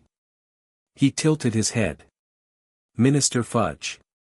You want to try that entrance again? Fudge's expression did the thing that political faces do, rearranging rapidly into something that presented as calm but was working hard. Mr. Stark, we are here regarding a matter of considerable urgency and international, Harry Potter, Tony said. Yes. He's not available. Tony walked past them toward the seating area at the far end of the lobby, which was arranged in a way that was technically welcoming and functionally territorial. He sat. He didn't invite them to sit. Friday, get me a coffee. And whatever they're going to say, they can say it standing. Umbridge had not spoken yet. Tony had been aware of her the whole time, the small, round woman in the pink-accented robe standing half a step behind Fudge with her hands clasped in an expression of absolute, serene pleasantness that his threat assessment instincts found deeply alarming. Pleasant expressions on faces that had no business being pleasant were a category he'd learned to take seriously. Steve arrived. He came from the stairwell rather than the elevator, which was a choice, because the stairwell put him entering from the left side of the lobby, completing a geometry that Tony had not explicitly planned but recognized as tactically sound when it formed. Natasha came through the main doors from outside, which meant she'd been on the building exterior, which meant she'd gone around, which meant she'd seen the lobby situation on Friday's feed and made a choice that put her approaching from the one angle the ministry officials wouldn't have anticipated. Fudge looked at Steve. Looked at Natasha. Looked at Tony. The calculation happening behind his eyes was visible in the way that anxious people's calculations always became visible when the variables multiplied faster than expected. Umbridge spoke for the first time. What a lovely tower, she said. Her voice was soft. It had a particular texture, smooth, like something designed to feel harmless, with an undertone that Tony's every instinct translated immediately and accurately as this person is dangerous. Mr. Stark, we do appreciate you seeing us. We simply want what's best for poor little Harry. Poor little Harry, Tony said, is upstairs reading astrophysics and winning at cards. I'll pass on the concern. Of course. She smiled. It reached exactly as far as it needed to and no further. But you must understand, Harry is part of our world. He belongs in our world. He's famous among our people, he's beloved, and the circumstances that led to him, wandering, she paused on the word with the delicacy of someone choosing a knife, into your care were deeply unfortunate. We simply want to restore him to, the Dursleys, Steve said. Umbridge's smile adjusted. A temporary arrangement, while proper, he was sleeping behind a dumpster in London, Steve said. When we found him. He had a broken wrist and he'd been there 2 days. The Dursleys had, Steve's voice stayed very even. They hadn't noticed. Or reported it. Or looked. He looked at Umbridge.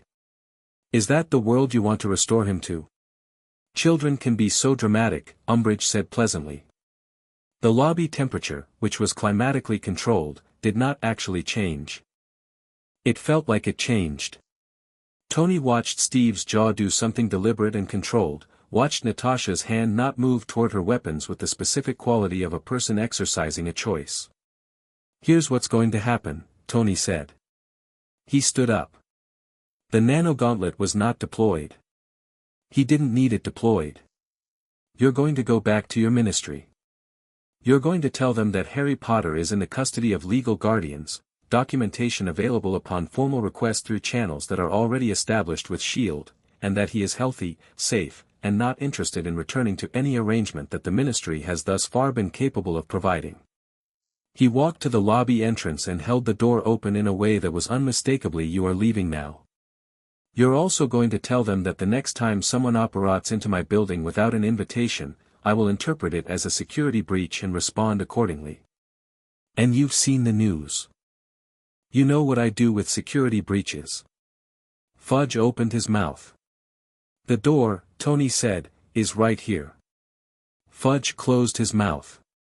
He had the expression of a man who had expected a different meeting and was recalculating what kind of report he was going to file. He looked at Umbridge. Umbridge was looking at Tony with that same pleasant, serene expression. Her eyes, Tony noted, were very small and very still and were taking in every detail of the lobby, the security positions, the camera angles, the elevator banks, the architecture, with the thorough, methodical attention of someone making a map. "We'll be in touch," she said sweetly, and followed Fudge out the door. Tony let the door close. Turned around. Looked at Steve and Natasha. "She's the one to watch," Natasha said immediately. "Fudge is frightened and ambitious." "She's neither." "What is she?" Steve asked. "Certain," Natasha said. "People who are certain are always the most dangerous." Tony was already pulling his phone out. "Friday. Already compiled, boss. Everything that hit any camera or sensor in this building during that interaction. I also got a partial scan on the wands before they left. The energy signature is consistent with Harry's, same base structure, different amplitude. Much lower amplitude. Harry's output dwarfs either of theirs by a factor I'm going to need to calibrate for." A brief pause. "I also tracked their disapparition. They went to a location in rural Wiltshire. I've got a GPS approximation." "Good." Tony headed for the elevator. "I need to talk to Harry."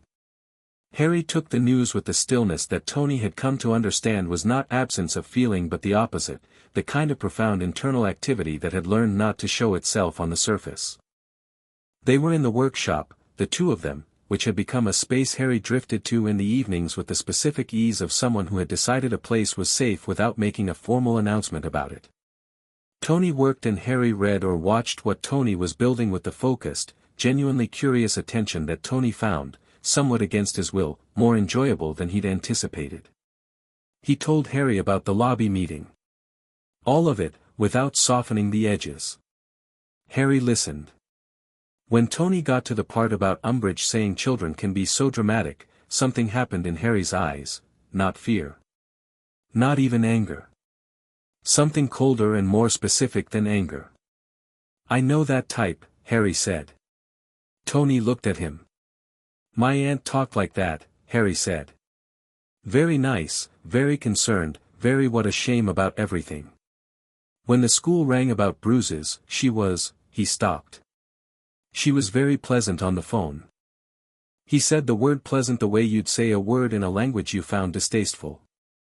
"Umbridge is going to be a problem," Tony said. "I know. She's not going to stop because I held a door open." "I know."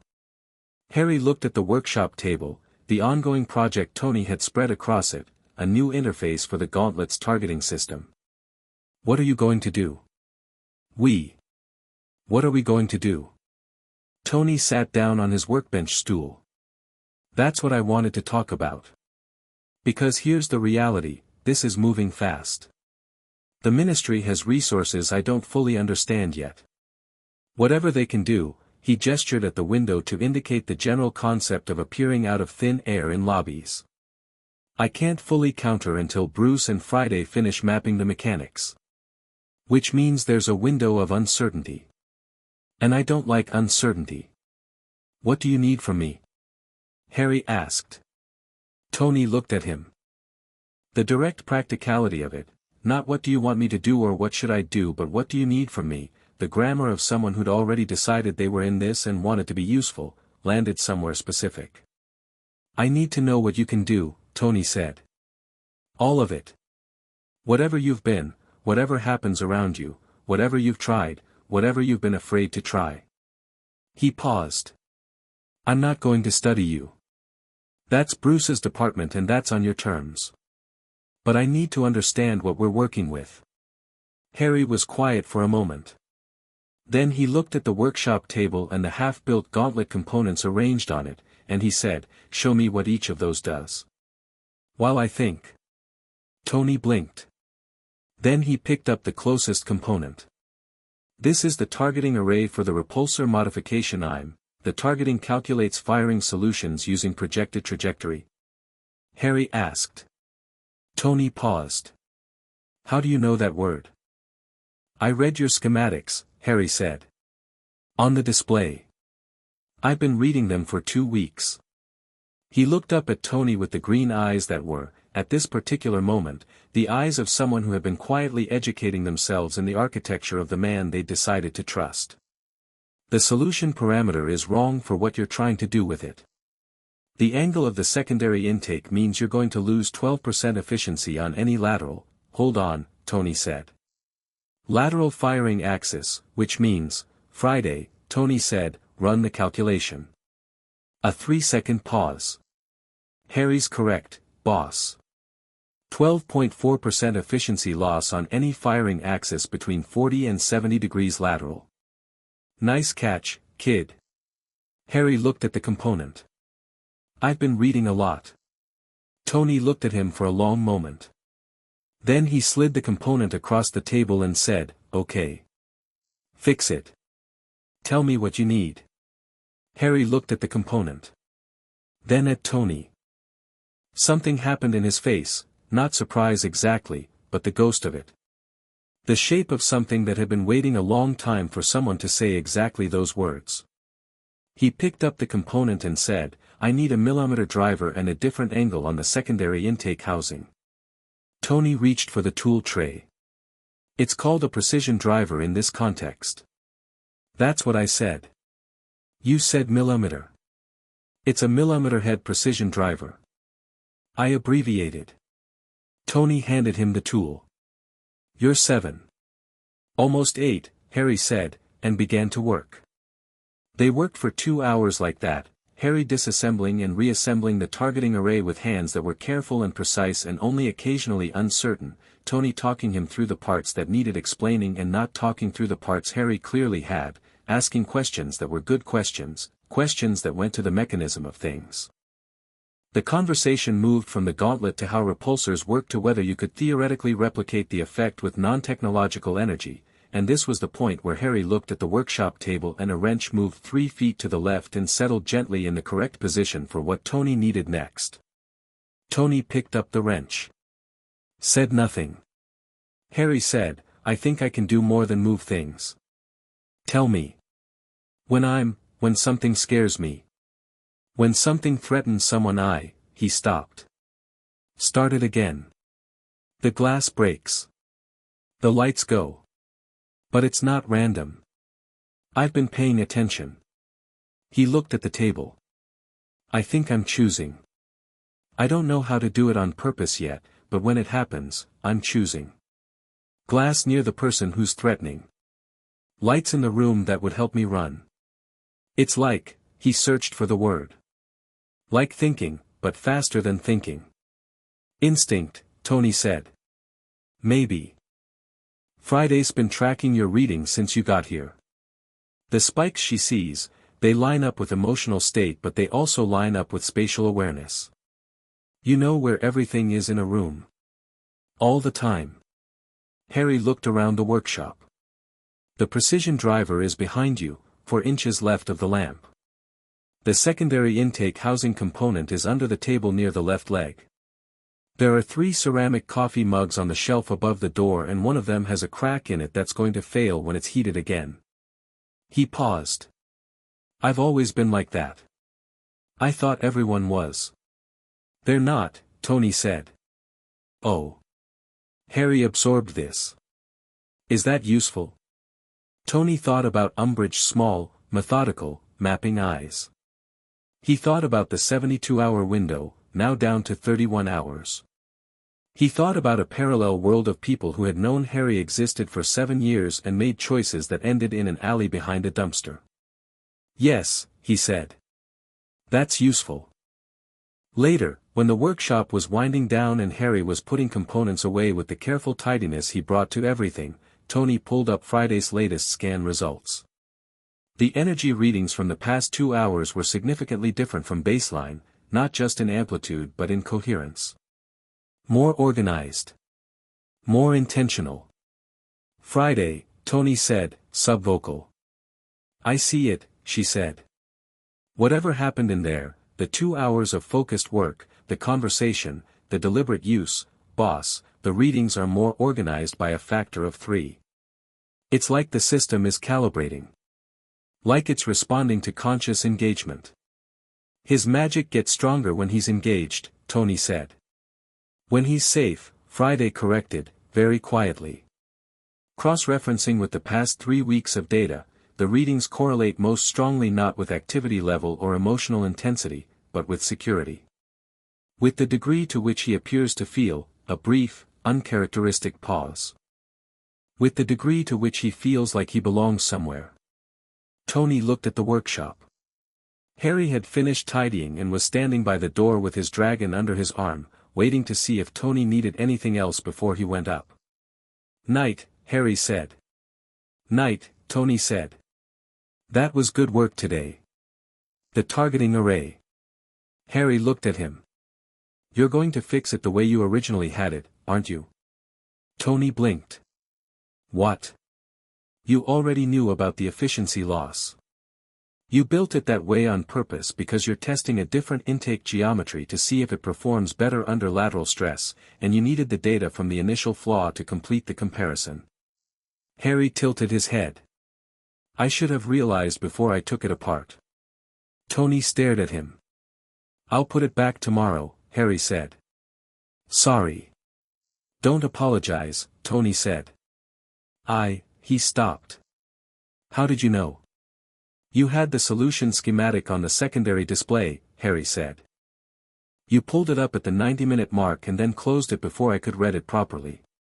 But I'd already seen the first third. Tony said nothing for a moment. Then he said, Friday. Yes, boss. Note for the record, the child is terrifying.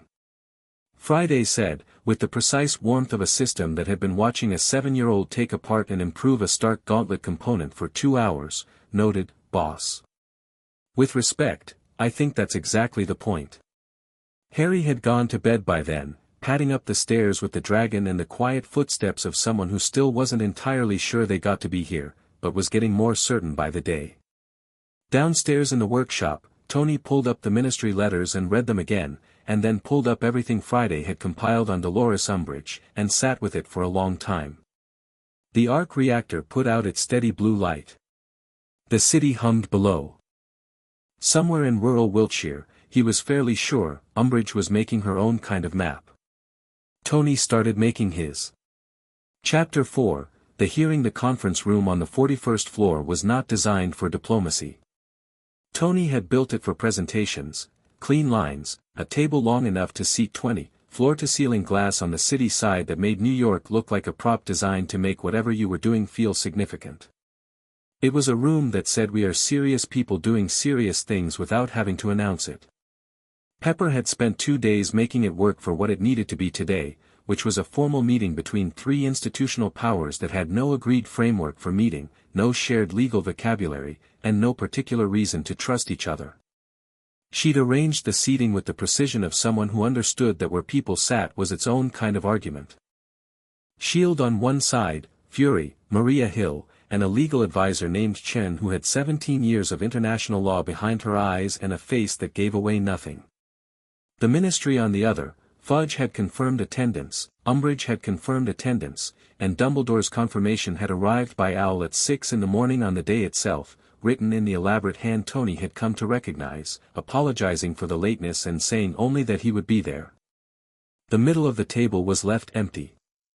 Deliberately. Tony was not sitting on the Shield side. He was sitting at the head of the table, which was technically a power position and was absolutely meant to be, with Pepper to his left and a chair to his right that was empty. Steve stood at the window behind him in a posture that was technically casual and functionally anything but. Natasha was by the door. She was always by the door. The ministry arrived first. Fudge came in with the bearing of a man who had decided on the way up in the elevator that he was going to be authoritative, and the decision was showing in the effort it took. He had his lime green bowler hat in his hands, an object so aggressively, inexplicably lime green that it briefly stunned every S.H.I.E.L.D. operative in the room into a moment of undefended reaction before professionalism reasserted itself.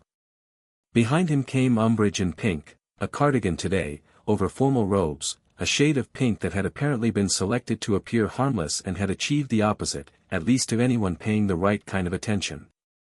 Behind both of them, carrying nothing and wearing plain dark robes, was Dolores Umbridge's aide, a young ministry official with a quill and parchment who was apparently here to record proceedings, and who sat in the corner with the grateful invisibility of someone who had been given a peripheral role and intended to occupy it faithfully.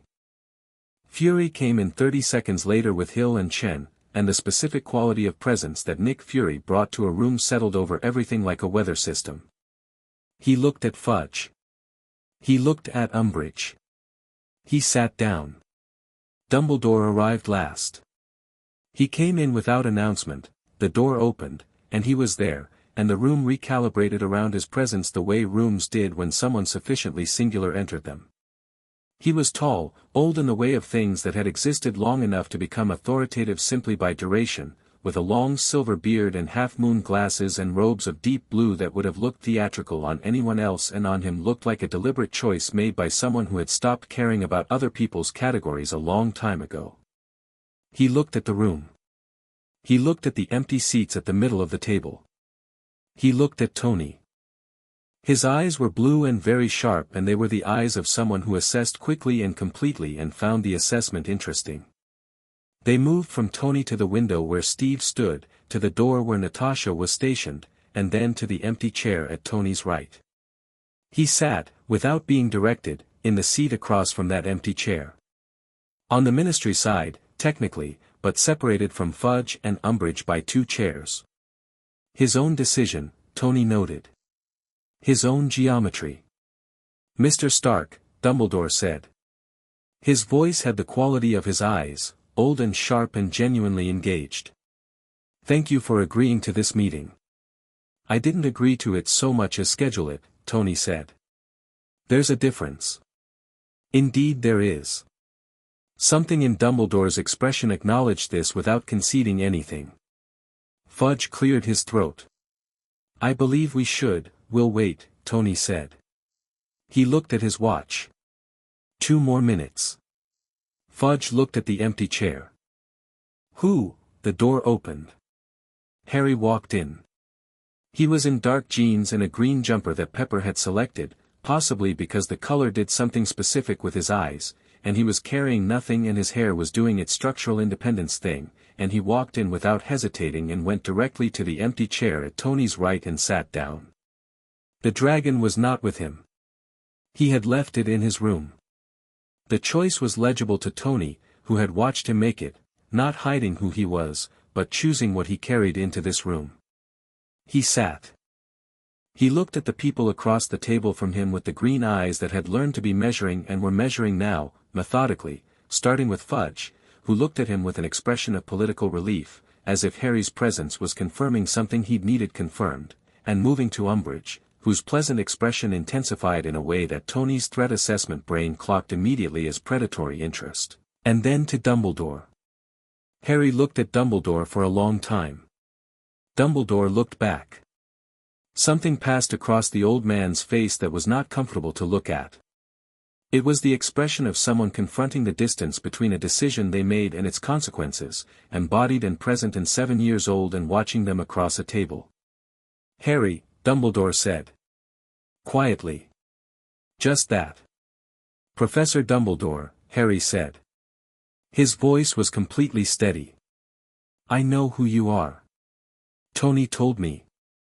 I imagine Tony told you a great deal. He told me the parts that were true, Harry said.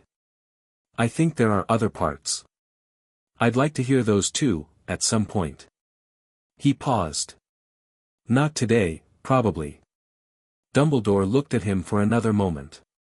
Then he nodded once, very slightly, and something in him, not yielded, exactly. Adjusted. Like someone recalculating the nature of the conversation they'd expected to be having. Tony looked at the table. Let himself have, very briefly and completely privately, the feeling of watching a 7-year-old hold his ground across from a man who'd been navigating rooms like this for a century. Then he put it away and said, "Right. Let's do this." Fury opened the shield position with the directness that was his most efficient tool, no preamble, no diplomatic softening, just the facts arranged in order of importance. SHIELD had identified Harry Potter in the course of a legitimate field operation. The child presented signs of chronic neglect and physical abuse. Emergency guardianship had been sought and obtained through the appropriate legal channels. SHIELD considered Harry's welfare a matter under its purview given the nature of his abilities, and intended to ensure that welfare was protected. Chen followed with the legal framework, laying out the guardianship documentation with the specific, exhaustive precision of someone who had ensured that every angle was covered and several angles that hadn't been anticipated were covered preemptively. She placed copies on the table. She cited statute numbers. She was, quietly and comprehensively, excellent. Fudge responded. He used more words than he needed to. Politicians in defensive positions almost always did, filling the air with the reassurance that speech was happening even when the content of the speech was essentially "we would like this to stop." He cited the International Statute of Wizarding Secrecy. He cited wizarding law on magical children and their legal status under ministry jurisdiction.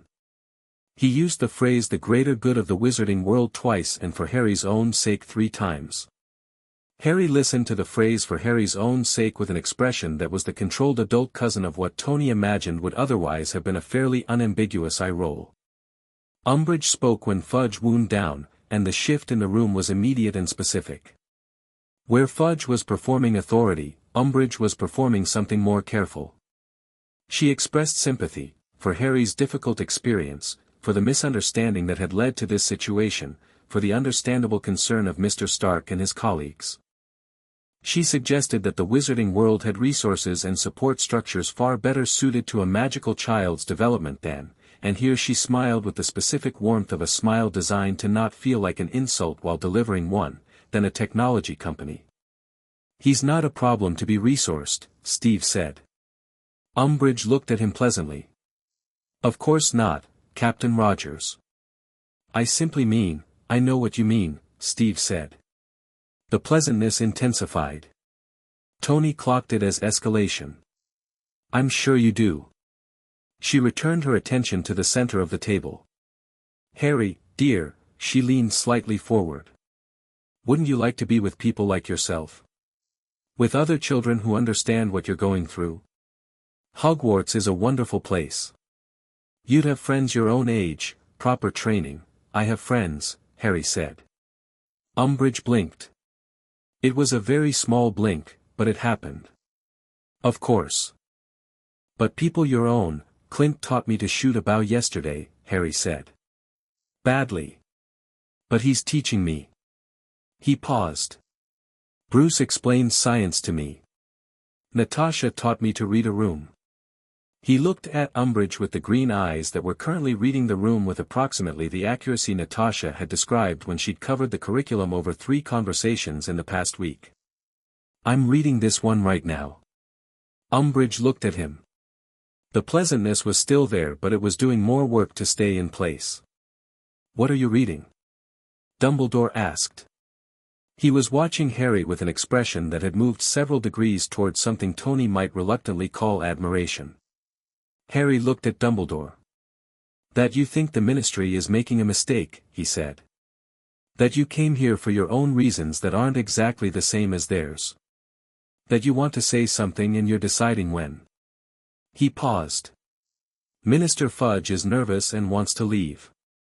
The woman with the quill in the corner hasn't written anything down since Minister Fudge started talking, because she's waiting for something worth recording." He looked at Umbridge. "And she's already decided this meeting isn't going to work," he said, and is thinking about what comes next. The conference room was very quiet. Umbridge's smile was completely fixed. What an imaginative young man. It's not imagination, Natasha said from the door. Her voice was pleasant too, and the difference between Natasha's pleasantness and Umbridge's was everything. He's accurate. Dumbledore set both hands on the table and looked at Tony. Mr. Stark. I'd like to speak plainly, if I may. That'd be a first from this side of the table, Tony said. Go ahead. I placed Harry with the Dursley family, Dumbledore said. He said it simply, without decoration. I did so because I believed, and I had theoretical justification, I will not pretend otherwise, that the blood protection his mother's sacrifice created was strongest in that house. A magical protection of considerable power. I believed it kept him safer from Voldemort's potential return than any alternative. He paused. I did not adequately account for what Harry's life within that protection would actually be. The table was quiet.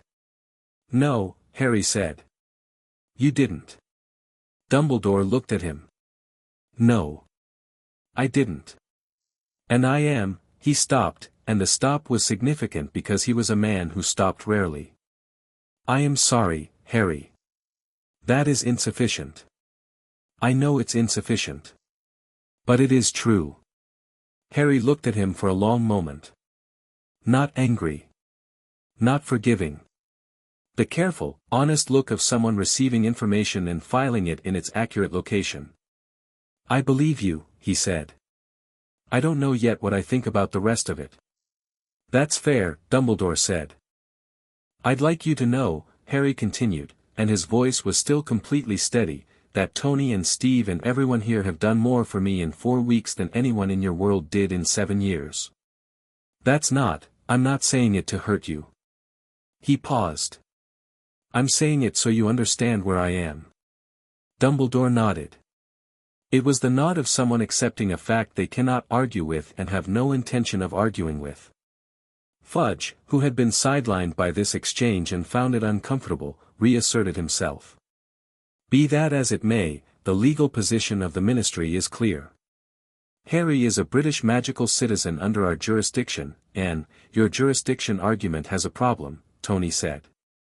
He pulled up his holographic display, the one integrated into the conference table surface, which he had absolutely not told the Ministry delegation about in advance, and their collective reaction to it, Fudge's startled recoil, Umbridge's rapid recalibration, was noted.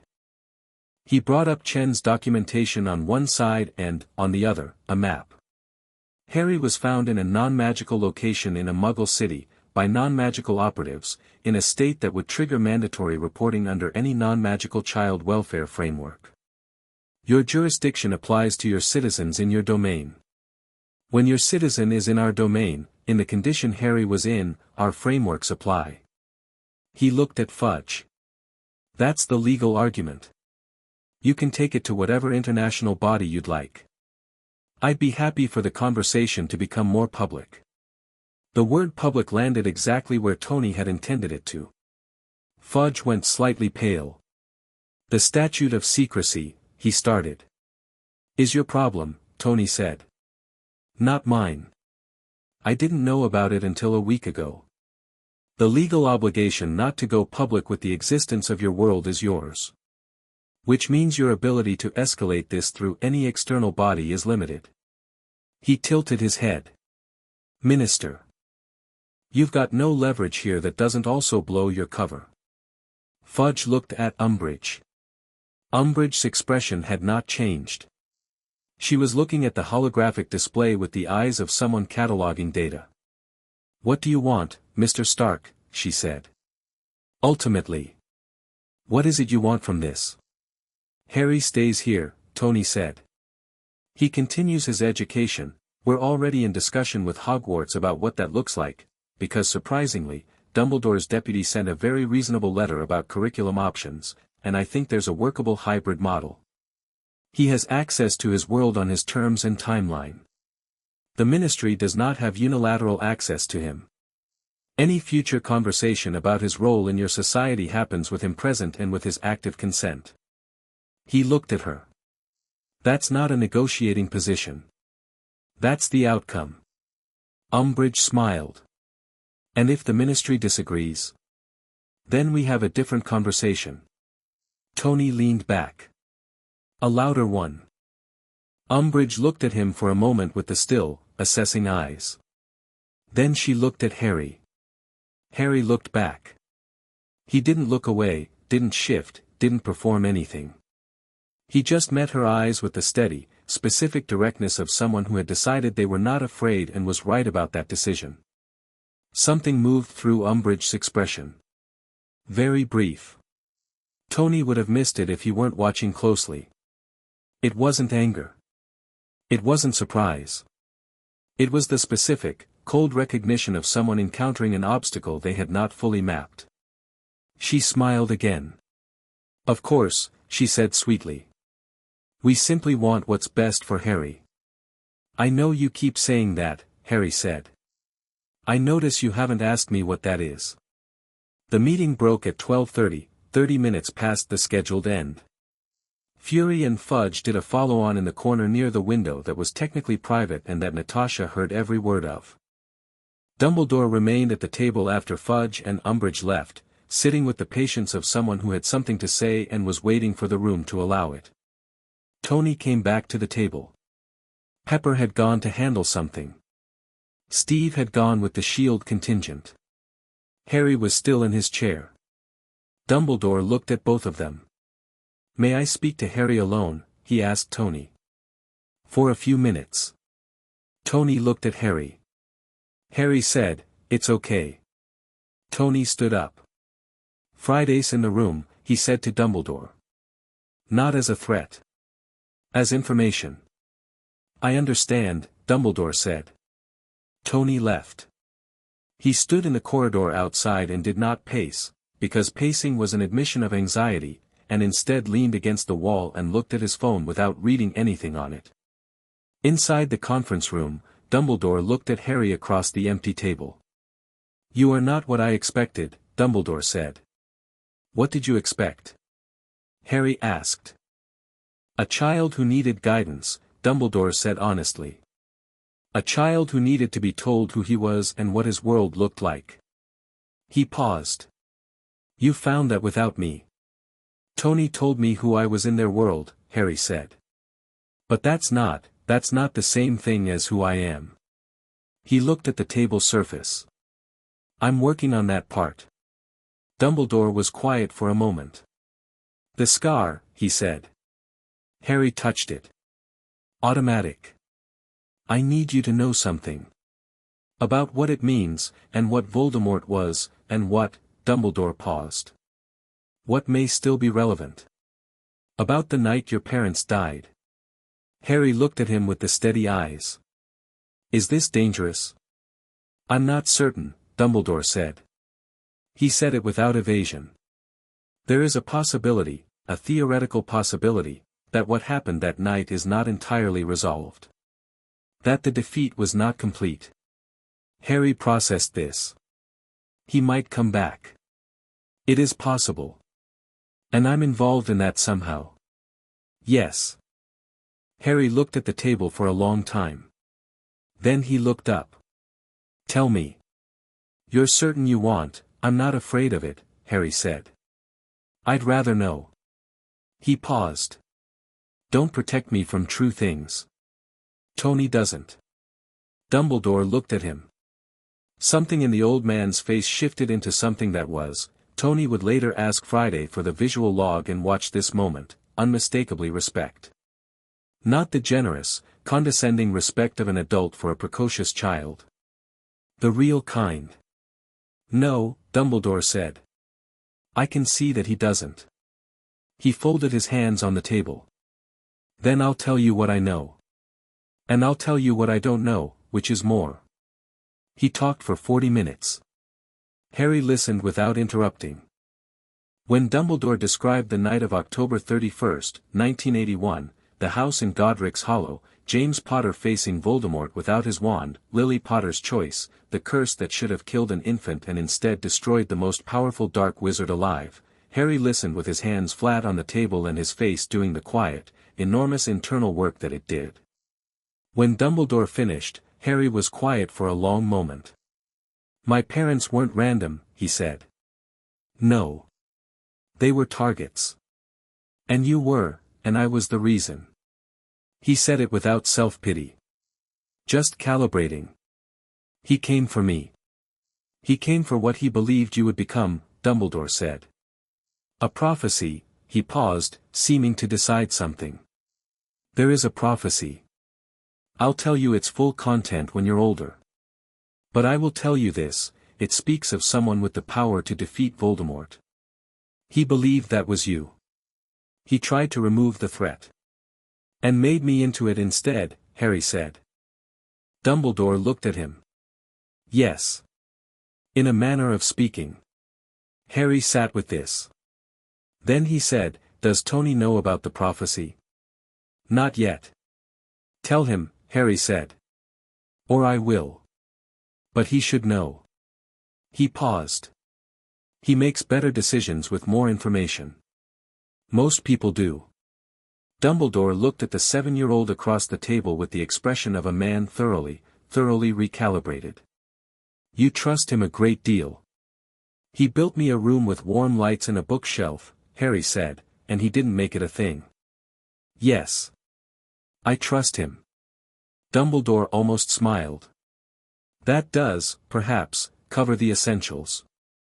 Also he doesn't lie to me," Harry said. "And he doesn't make me feel like I'm something to be managed." He paused. "I think you do that. I think you mean well and you do that." The room was quiet. "Yes," Dumbledore said. "I have been told this before. I have not been as good at hearing it as perhaps I should be." He looked at Harry. "I'm hearing it now." Harry nodded. "Just once. Recording it." Fury found Tony in the corridor, which was where Tony had remained, and said without preamble, "We have a problem." "Define which one," Tony said. "The woman in pink." Fury clasped his hands behind his back. "The universal Fury posture, for I am about to tell you something I'd rather not have to tell you." Hill ran a check on her during the meeting. Dolores Umbridge. 18 years in the ministry, 6 different departments, currently senior undersecretary. She has a record, in wizarding terms, of direct action. Unilateral. She doesn't wait for institutional approval when she decides something needs to happen. He paused. She's also the one who signed the original documentation extending Harry's placement with the Dursleys 2 years ago. Against the recommendation of their equivalent of child services. Tony looked at the corridor wall. She kept him there deliberately. Or she approved a process without reading it properly. Either interpretation makes her dangerous in different ways. Fury looked at Tony. She didn't come here to negotiate, Stark. I know. She came to see what she was dealing with. I know that too. Tony pushed off the wall. What are you recommending? I'm not recommending. I'm informing. The tower's existing security infrastructure is good. But it's designed for physical threats from known sources. Fury paused. These people can appear inside a room without going through a door. That's a different category. Tony looked at the conference room door. Behind it, he could hear, barely, through Friday's audio feed in his earpiece, the end of Dumbledore's conversation with Harry. The low, careful cadence of it. Can Friday detect apparition before it happens? She's detected it after the fact twice now. I need her to get ahead of it. I'll talk to Bruce. The energy signature from apparition is consistent enough that she should be able to flag the precursor state. Tony headed for the elevator. And I'm going to talk to Dumbledore before he leaves. Because whatever else he is, he knows more about what Umbridge is capable of than anyone else in that room, and he's the only one in that room today who I think actually told the truth. You trust him? Fury asked. Tony thought about Harry in the conference room, telling Dumbledore exactly what he thought with the clear-eyed steadiness of someone who'd stopped being afraid of the truth. Not entirely. But he's not the problem right now. Fury made a sound that was neither agreement nor disagreement. The problem is the woman in pink. The problem, Tony said, is what she's going to do next. Dumbledore was in the corridor when Tony came back. Harry was still in the conference room with Friday and his own thoughts. The old man looked at Tony with the sharp blue eyes and said, "Shall we talk?" "Yeah," Tony said. "Let's talk." They went to the smaller meeting room at the end of the corridor, Tony's version of a private office space when the workshop felt too specific, and sat across from each other with 2 cups of coffee that Tony made without asking because he needed something to do with his hands. Dumbledore wrapped both hands around his cup with the ease of someone who had no objection to coffee and looked at Tony with the engaged, assessing look that Tony was starting to understand was Dumbledore's default mode. Not suspicious. Just, looking. "The prophecy," Tony said. Dumbledore didn't react with surprise. "Harry told you." "Harry told me to ask you." "Which amounts to the same thing." Tony put his cup down. "All of it." Dumbledore told him. He told him the prophecy's content, the one with the power to vanquish the Dark Lord, born as the 7th month dies, marked as his equal, neither can live while the other survives. He told him about Voldemort's Horcruxes, the theory, the possibility, the dark mechanics of a soul divided for immortality, and Tony's face went very still while he listened. He told him about the scar, and what it might mean, and the word Horcrux in connection with Harry's name, and here Tony set his coffee cup down with extreme precision and said nothing for 15 seconds. "You think part of Voldemort's soul is in my kid," he said. Dumbledore looked at him. The word "my kid" had come out of Tony's mouth completely without architecture, no preceding decision, no preamble, just the word that his instinct had selected. Tony noticed this approximately half a second after Dumbledore did, and did not retract it. "It is a theory," Dumbledore said carefully. "Based on what I know of Horcrux mechanics and the night of the attack. It is not confirmed. But you believe it?" "Yes." Tony stood up. Walked to the window. New York below was doing its indifferent, magnificent business. "Is it harming him?" "Not that I can determine. The magical signature your Dr. Banner has been measuring, I had the opportunity to review his preliminary notes before today, suggests that Harry's own magic and whatever residue may be present are not in conflict. They appear to have integrated. As much as such a thing is possible." He paused. "Harry's magic is extraordinary. I have encountered many gifted witches and wizards in my years. What Harry produces is different in kind, not just degree. Bruce says it's got a grammar to it," Tony said. "That is, a remarkably apt description." Dumbledore looked genuinely arrested. "A grammar?" "Yes." Yes. "He's going to need to learn it," Tony said. He was still looking at the window. "On his terms.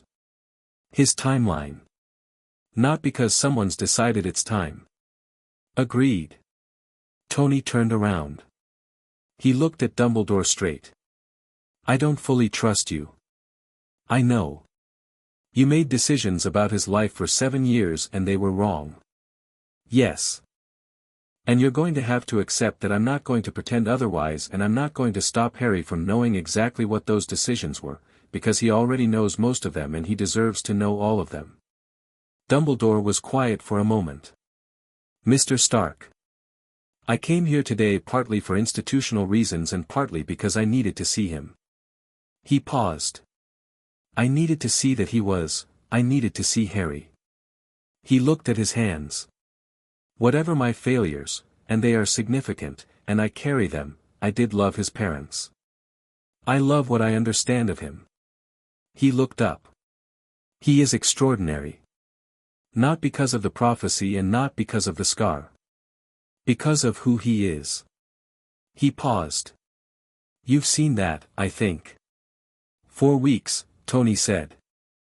4 weeks, and he corrected a targeting flaw in a Stark gauntlet, read 300 pages of astrophysics and had questions that broke Bruce's brain in a good way, learned chess to a level that concerned Steve, and told Fury to his face that Fury's coffee was bad and he should consider alternatives. He paused. Yes. I've seen it. Dumbledore smiled. It was a different smile from his public one, smaller, less performed. He told Fury his coffee was bad. He told him it was bad and suggested specific improvements. He'd been reading about brewing chemistry for a week. Friday gave him access to the scientific literature and he went sideways into it. Tony sat back down. He's going to need Hogwarts. I know that. He needs to understand his world and his people and whatever a wand is and why he doesn't need one to do what he does. He looked at Dumbledore. But he needs it on his terms. You don't get to decide when, you don't get to decide the framework, and you absolutely do not get to go over our heads about it. Understood, Dumbledore said. And the Horcrux situation, Tony stopped. Started again. If your theory is correct. If there's something in him that doesn't belong to him. We're going to work on that. Bruce has the tools and the data and we're going to work on it, and we will tell you what we find and we will not share it with Fudge or with the woman in pink. Umbridge, Dumbledore said, and the shift in his voice on the name was notable. Be careful of her, Mr. Stark. More careful than you were in that meeting, perhaps. I was completely careful in that meeting. You cornered her publicly, Dumbledore said. In front of her minister. She does not forgive that. She is a woman of considerable determination and zero sentimentality, and she has resources the ministry officially disavows. He looked at Tony. She will not make a formal move. She will make something that cannot be traced back formally. Tony thought about the mapping quality of her eyes in the lobby. In the conference room. The thoroughness of the inventory she'd been running while everyone else was watching the conversation. When, he said. Dumbledore looked at him. Soon, I think. The meeting today confirmed for her that the formal route is closed. Umbridge does not sit with closed routes. He paused. She will come for him, Mr. Stark. Not the ministry. Her. Tony absorbed this. Then he picked up his coffee and drank it, thinking, and said, good. Dumbledore looked at him. Let her come, Tony said. We'll be ready. He looked at the old man. And so will he. Which I think is something she has very badly miscalculated. Dumbledore looked at Tony Stark across the small conference table in the meeting room above New York City, and said something he'd said to very few people in a very long life, I think you may be right.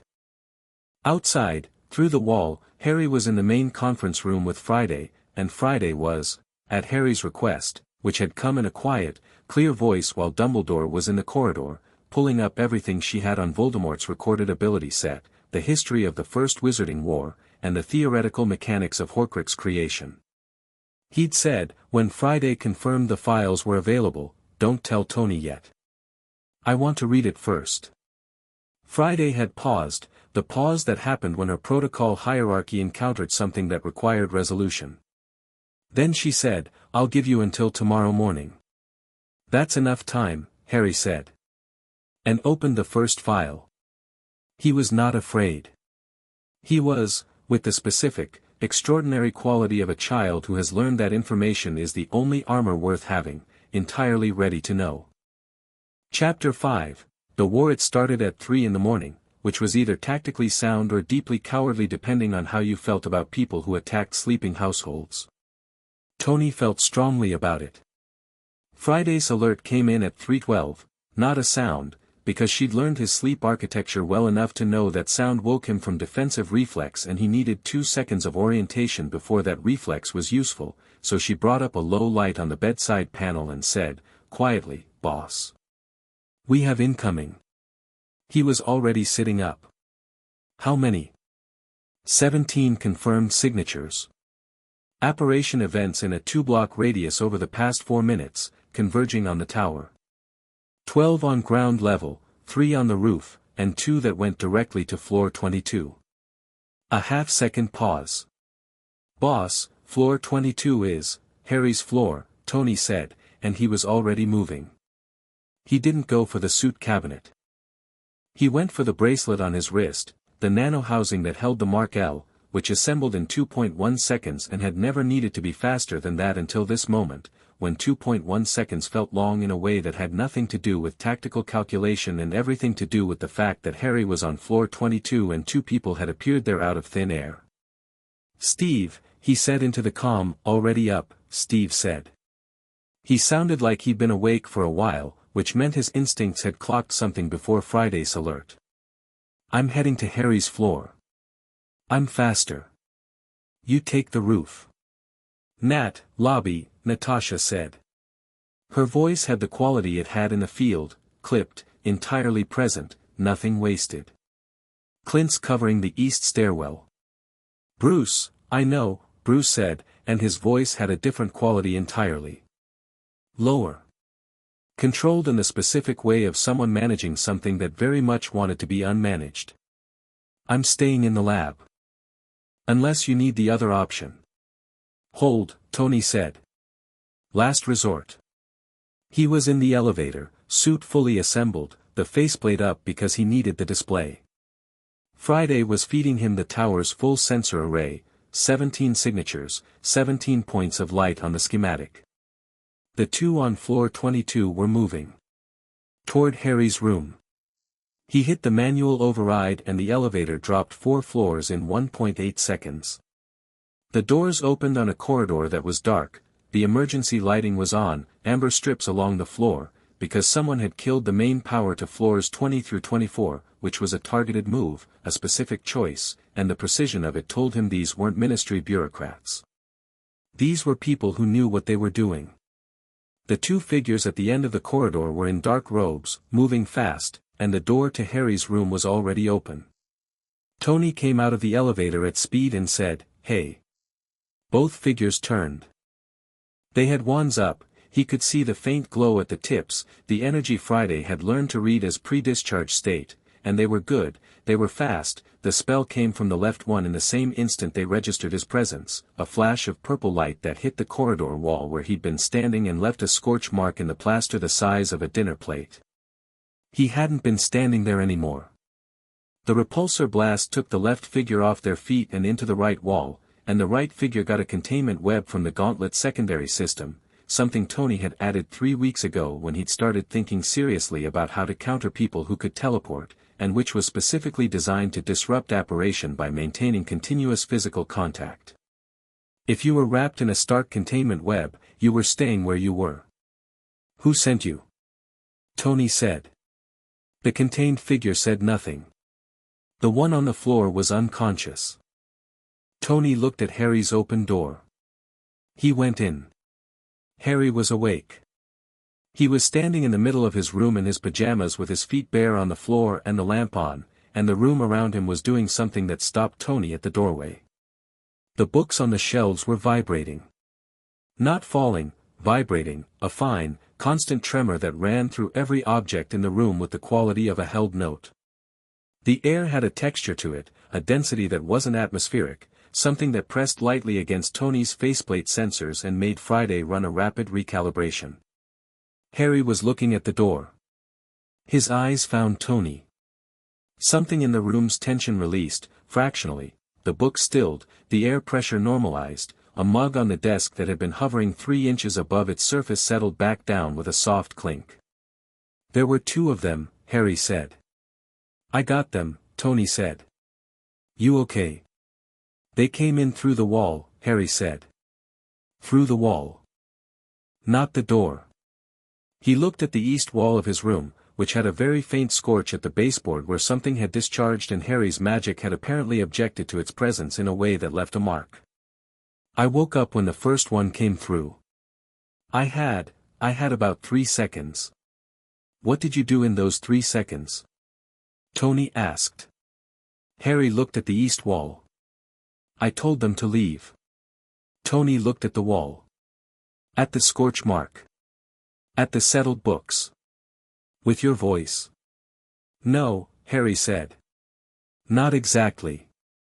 Tony filed this for later. Get your shoes on. You're coming with me. Where? Suit up floor. You're not staying on this floor alone. He was already at the door, comms active. Friday, status. Lobby is active. Natasha has engaged 4 individuals, 2 down, 2 retreating. Roof has been cleared. Steve's description was efficiently. There are 6 individuals on the ground floor exterior who have not yet entered. And boss, a brief pause. There's an additional signature I just picked up. Separate from the others. High level. Coming in from the south at altitude. Altitude, Tony said. Approximately 200 feet and descending. The energy signature is, it's not any of the 17 from before. It's significantly stronger. Another pause. Boss, it's reading closer to Harry's baseline output than anything else I've scanned tonight.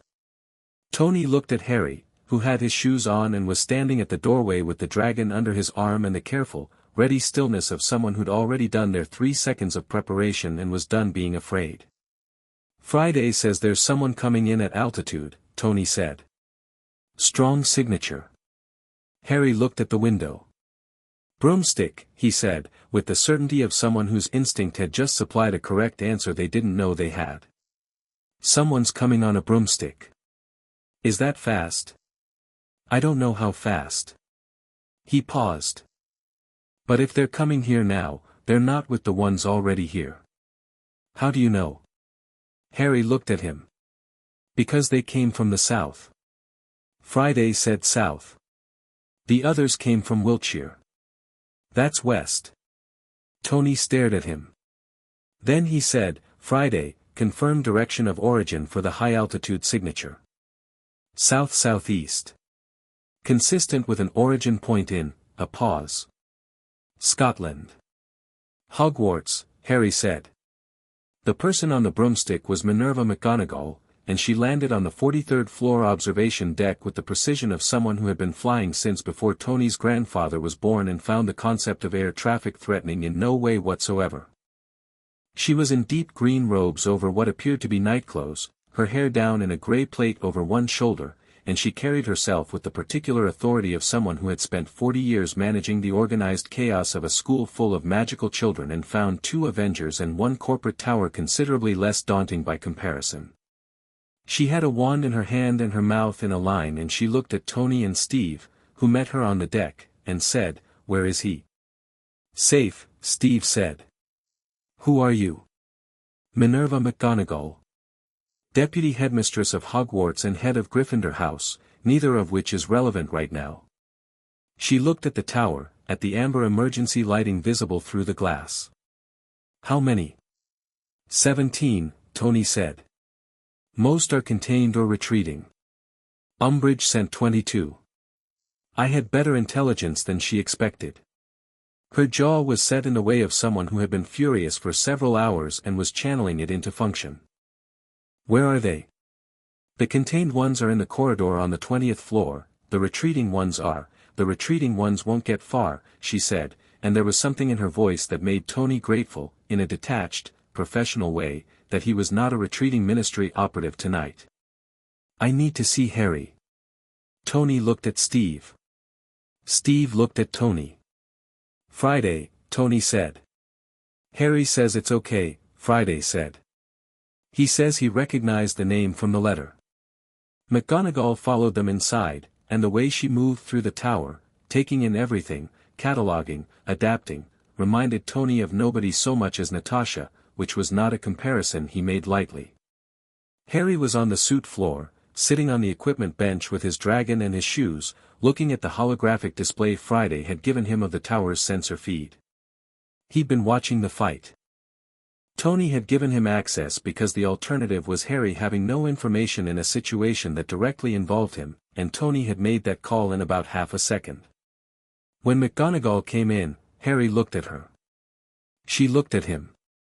She'd clearly been briefed, or had briefed herself, on the fact that Harry had been found in a London alley and was now living in an American superhero's building, because her expression when she took him in was not surprise. It was something more careful than surprise. Something that had the quality of someone confronting something they should have moved faster to prevent. "Harry," she said. "Professor McGonagall," Harry said. He'd read her letter. He'd read everything. "You came from Hogwarts." "I did." She looked at him steadily.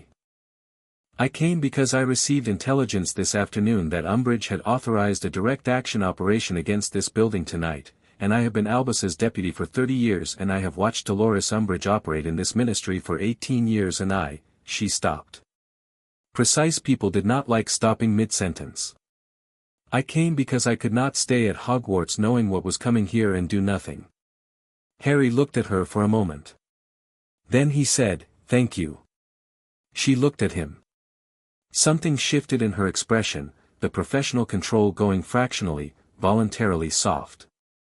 "You're very like your mother," she said. She had that quality of making thank you mean the right thing. Harry's hands tightened slightly on the dragon. Just slightly. "You knew her." "I taught her." "And your father?" She came and sat on the bench at a careful, respectful distance. "James was the most talented flyer I ever put on a Quidditch team. Lily was the most naturally gifted student I taught in 40 years. She paused. "They would be," she looked at him. Then at the holographic display he'd been monitoring, with its 17 signature points and the tactical overlays he'd apparently added himself from the tower's schematic data. "They would be very proud." Harry looked at the display. His jaw was set. He was not going to do anything as undisciplined as cry in front of people he'd met 4 minutes ago, but he was filing this away in whatever internal space he kept the things that mattered. "I want to know about them," he said. "Later. When this is done." "Yes," McGonagall said. "I imagine you do." It was Natasha who found the piece that changed everything. She'd been in the lobby managing the ground floor incursion with the specific, efficient economy of someone for whom fighting was a professional practice with a long history of refinement, and she'd put down 4 ministry operatives in quick succession and secured 2 more, and she'd been about to move to the east stairwell to back up Clint when she found the one who wasn't fighting. He was in the lobby corner behind the security desk, not hiding, exactly, but occupying the space with the deliberate smallness of someone who wanted to be peripheral. Young, maybe 20, with the expression of someone who had decided tonight was not what he'd agreed to. He had a wand and he hadn't drawn it. His hands were very visible and very empty. Natasha stopped in front of him. He looked at her. I don't want to," he swallowed. "I want to talk." "Talk," Natasha said. "I'm from the Auror office," he said. Aurors were, Natasha had read everything Tony had compiled, the wizarding equivalent of law enforcement, some crossover with a special operations function. "We were told this was a retrieval operation." "Standard." "We were told the boy was in danger here and needed to be brought back for his own protection." He looked at the lobby around him, at the 2 unconscious colleagues on the floor, at the scorch marks on the walls, at the professional who was currently looking at him with the attention of someone who would know if he was lying. "This isn't what we were told." "What were you told?" Natasha asked. "That the people here were dangerous. That they were using the boy for experiments. That he was scared and couldn't leave." He looked at the floor. "But I've been in this building for 11 minutes and the security systems they're protecting the building, not containing anything. The pattern is defensive. And the boy, I saw him on the cameras when the lobby feeds came up." He paused. He was sitting looking at a tactical display of his own building. Tracking the fight. Making notes. He looked up. "That's not someone who's scared of where he is." Natasha looked at him. "What's your name?" "Williamson. Thomas Williamson." "You're going to tell me everything Umbridge told you about this operation," Natasha said. "Everything. And then I'm going to make a decision about what happens next." He told her. "It came out in pieces, the briefing, 3 days ago, the authorization documentation that had come directly from Umbridge's office rather than through the Auror chain of command, the 11 operatives who weren't from the Auror office at all but from a parallel unit that nobody officially acknowledged, the specific instruction that Harry Potter was to be removed from the building by any means necessary and that collateral damage was. Williamson stopped on this phrase. Then said it. Acceptable. Natasha was quiet for a moment. Acceptable, she said. Yes. A 7-year-old is involved and the phrase used was collateral damage is acceptable. Williamson looked like he'd been looking like this since the briefing and hadn't known what to do with it. Yes. Natasha took out a zip tie, mundane, hardware store, the kind that worked regardless of what world you operated in, and said, wrists. He put them out. She secured them, not roughly. You're going to sit here. You're not going to be charged with anything tonight. But you're going to repeat everything you just told me to my colleague Fury, and you're going to sign a statement, and then we're going to talk about your employment situation. My employment? You're an Auror who just found out your senior undersecretary ran an operation against a child with explicit authorization for collateral damage, Natasha said. How long do you want to stay in that institution? He stared at her. She was already moving to the east stairwell. Think about it, she said over her shoulder. The roof engagement was something Steve would later describe as straightforward, which was his vocabulary for an encounter that had been intense, precise, and completely one-sided in his favor. 3 operatives. 1 Steve Rogers. The maths had resolved in about 90 seconds. But it was what he found on the roof afterward that mattered. One of the 3 had a communication device, not a phone, something older, a disc of polished metal that functioned like a mirror and through which, when Steve picked it up, he could see the faint afterimage of a communication that had just ended. The face in the afterimage, already fading, was pink and round and sweet and absolutely recognizable. He brought it inside. Showed Tony. Tony looked at it. She was directing this personally. Watching it, Steve said. From somewhere remote. She was watching and directing. Tony's expression did something specific and cold. Friday. Can you backtrace the communication through this device? Working on it now, boss. The medium is unusual, but the physics of information transmission still applies. Give me 8 minutes. She won't be at the same location in 8 minutes, Steve said. No, Tony said. But I'll know where she was, and from where she was I'll be able to figure out where she'd go next, and from where she'd go next. He turned the disc over in his hand. I'll be able to find the pattern. He handed the disc to Friday's lab intake system and went to find Harry. Harry was on the suit floor when it happened. McGonagall was beside him. Tony had been there 30 seconds ago.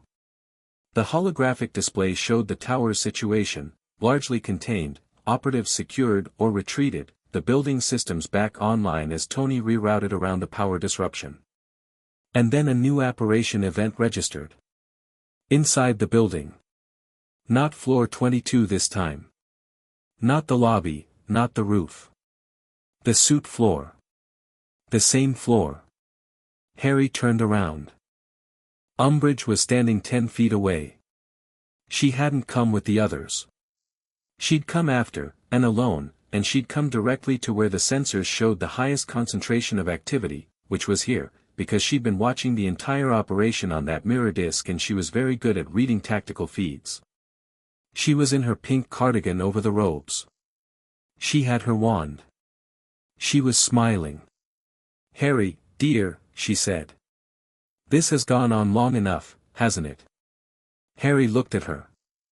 His expression was, Tony, watching through Friday's feed from the corridor 20 feet away, moving fast. His expression was the opposite of what Umbridge expected. She expected fear. She'd built her entire career on fear, the low-grade, constant, institutional fear that she manufactured in the people around her through pleasantness weaponized to a fine edge. She was very good at it. Harry looked at her like she was a problem he'd already solved. You're Umbridge, he said.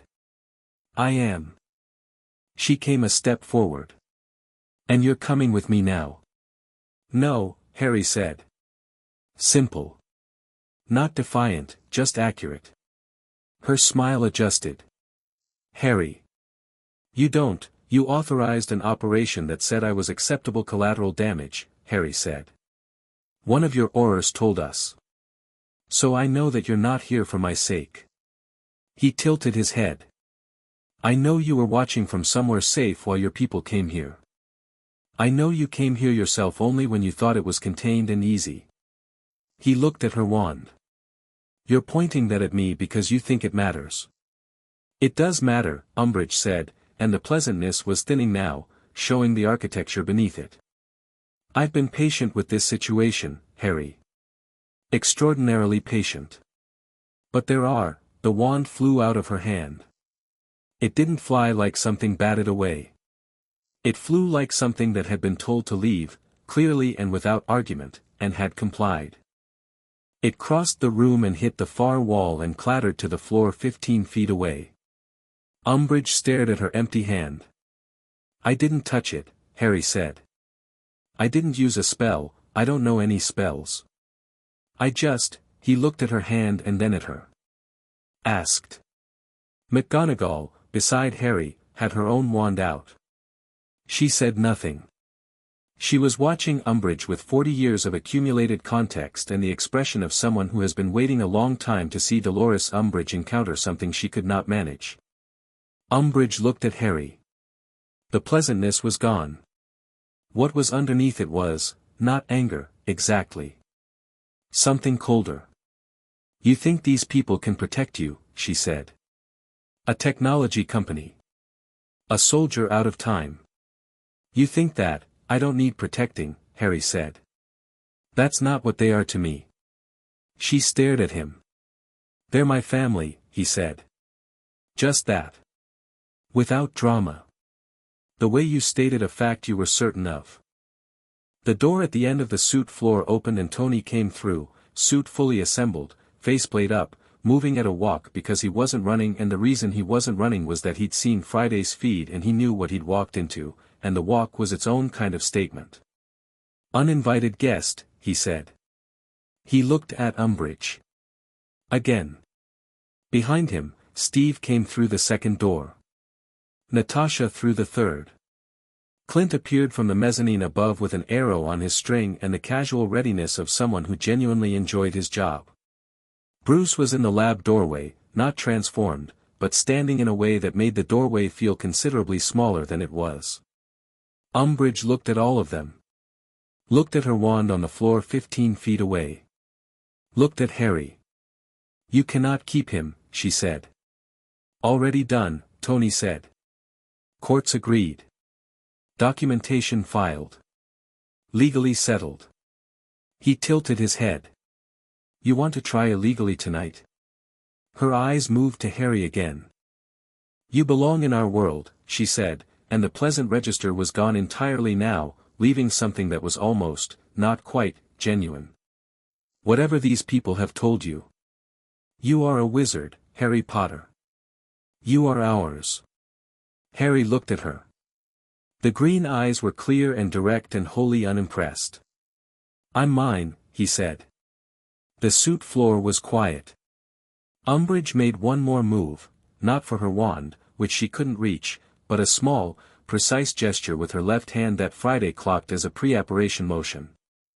A rapid departure, which was not the same as retreat, which was just physics, which was just her leaving while she still had the option, the containment web from Tony's gauntlet deployed in 0.4 seconds. She hit it and stopped. You're not leaving yet, Tony said. We have some questions. She looked at him from inside the web.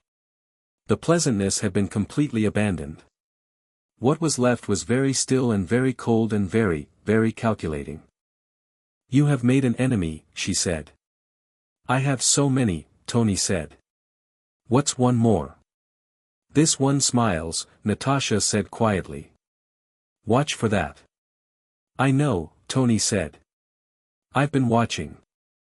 The next 4 hours were the controlled, meticulous, deeply satisfying business of aftermath. Fury arrived at 4:30 with 6 SHIELD agents and the expression of a man who had been woken up and was directing all of his feelings about that into productive professional activity. He took Umbridge into SHIELD custody, which was a technical challenge that Chen from the legal team was already working on, because Umbridge's people were going to want her back, and the grounds for holding her needed to be airtight. They were. Natasha's conversation with Williamson had produced a signed statement within the hour. The communication disc had a backtrace that put Umbridge at a location she'd officially told the Ministry she wasn't. Friday had caught the entire apparition sequence on sensor and Bruce had already written it up in a format that was simultaneously a scientific paper and a legal brief, which was the kind of document that happened when a genius insomniac had had a very focused night. McGonagall assisted with the contained Ministry operatives in a way that suggested she found them deeply professionally embarrassing and was not inclined to be gentle about it. She knew 4 of them by name, which was worse than not knowing them. She spoke to them in low, precise Scots and they looked like they would have preferred the containment web. Steve handled the structural damage inventory with the thoroughness of someone who'd been trained to assess a theater of operations post-engagement, and reported to Tony that the east corridor of floor 22 needed replastering and that Harry's room had 3 books that had fallen off the shelf and 1 mug that had apparently exploded, and that every single other thing was exactly as it should be. Harry was in the common floor kitchen when the lights started coming up outside. He was making tea, proper tea, the way Natasha had taught him, which involved a degree of patience with steeping time that he'd apparently absorbed from watching her, and he was doing it with the focused, quiet calm of someone who has been frightened and has finished being frightened and is now on the other side of it. McGonagall found him there. She sat at the counter, still in her traveling robes with her hair down, and watched him make tea with the expression of someone surprised and not surprised in equal measure. "Milk, no sugar," Harry said, and set a cup in front of her. "Thank you," she said. They sat with their tea. "I want to learn," Harry said. "Properly. The magic. What it is, what it can do." He looked at his hands around the mug. "I've been doing it without knowing for years. I want to know." "That," McGonagall said, "is what Hogwarts is for." "Not yet," Harry said. "I'm not ready to leave here yet." He paused. "But, could someone come here? To teach?" McGonagall looked at him. "You want a tutor?" "I want to learn everything," Harry said. "Here, first. He paused. "While I get solid here." She looked at him for a long moment. "I will speak to Albus," she said. "I believe we can arrange something." "And the Ministry," Harry said. "After tonight, they're not going to, after tonight," McGonagall said, and her voice was the voice of someone who had made a decision on a broomstick somewhere over the Atlantic. "The Ministry has a great deal to answer for. And I intend to be in the room when they do it." She paused. "Umbridge will not come back. Not because she's been convinced of anything, she is not a person who is convinced of things. But because the Ministry will not be able to ignore what she did tonight, and Cornelius Fudge above all things fears a scandal." She drank her tea. She overstepped. "She will be contained. For now," Harry said. McGonagall looked at him. "You're very 7 years old," she said, "and very not." "Tony says I have an anachronistic internal age," Harry said. Friday looked up what anachronistic means. "I think it means I read too much." "It means," McGonagall said, with something that was almost a smile, "that you are precisely the kind of student who is either a teacher's greatest joy or their greatest headache." "Which one am I?"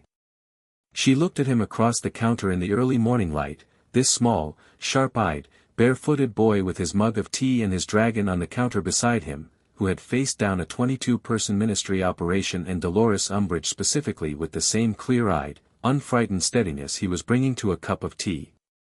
"Both," she said. "Simultaneously and without apology.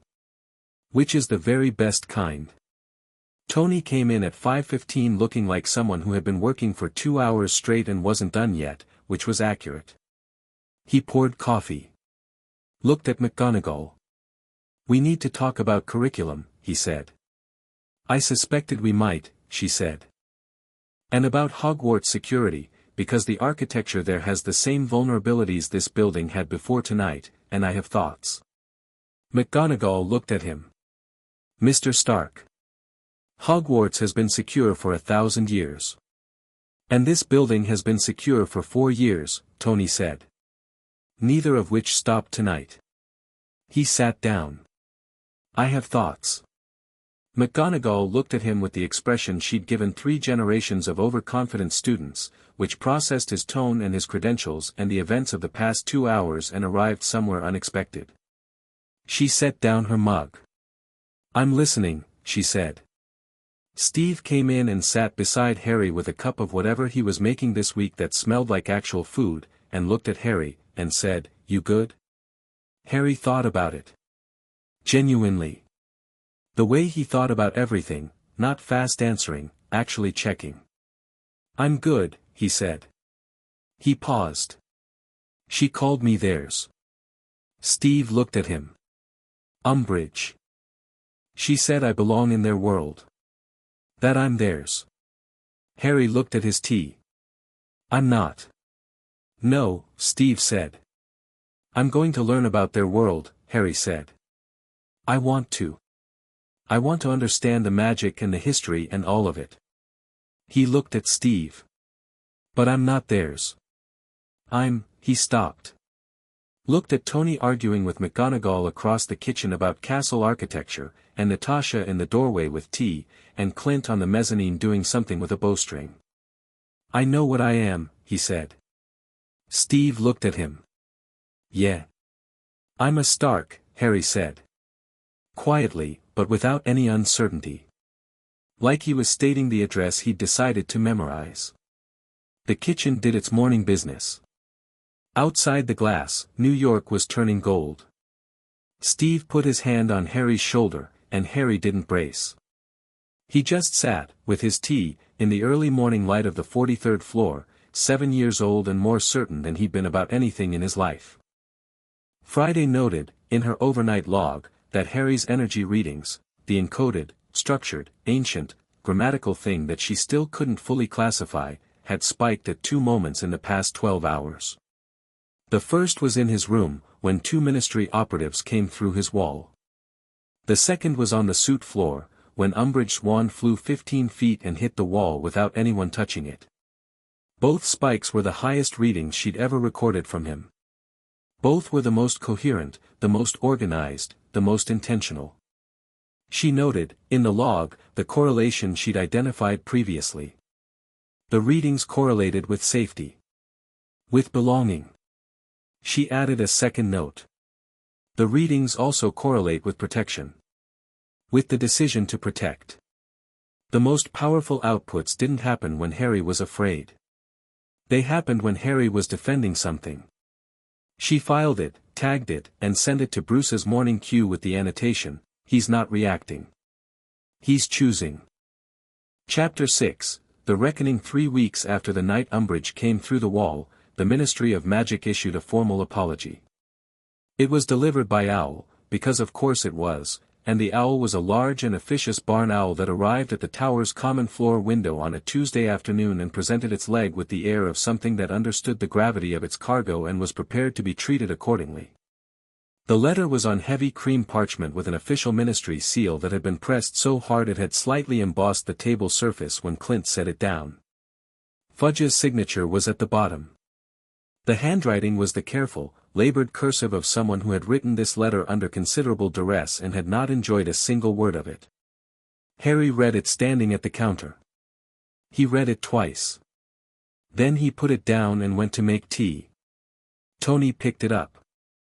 The letter was 4 pages of ministerial language that essentially said, the actions undertaken on the night in question were not sanctioned at the institutional level, a full internal review was underway, Madame Umbridge had been suspended from her position pending investigation, and the Ministry of Magic wished to express its sincere regret for any distress caused to all parties.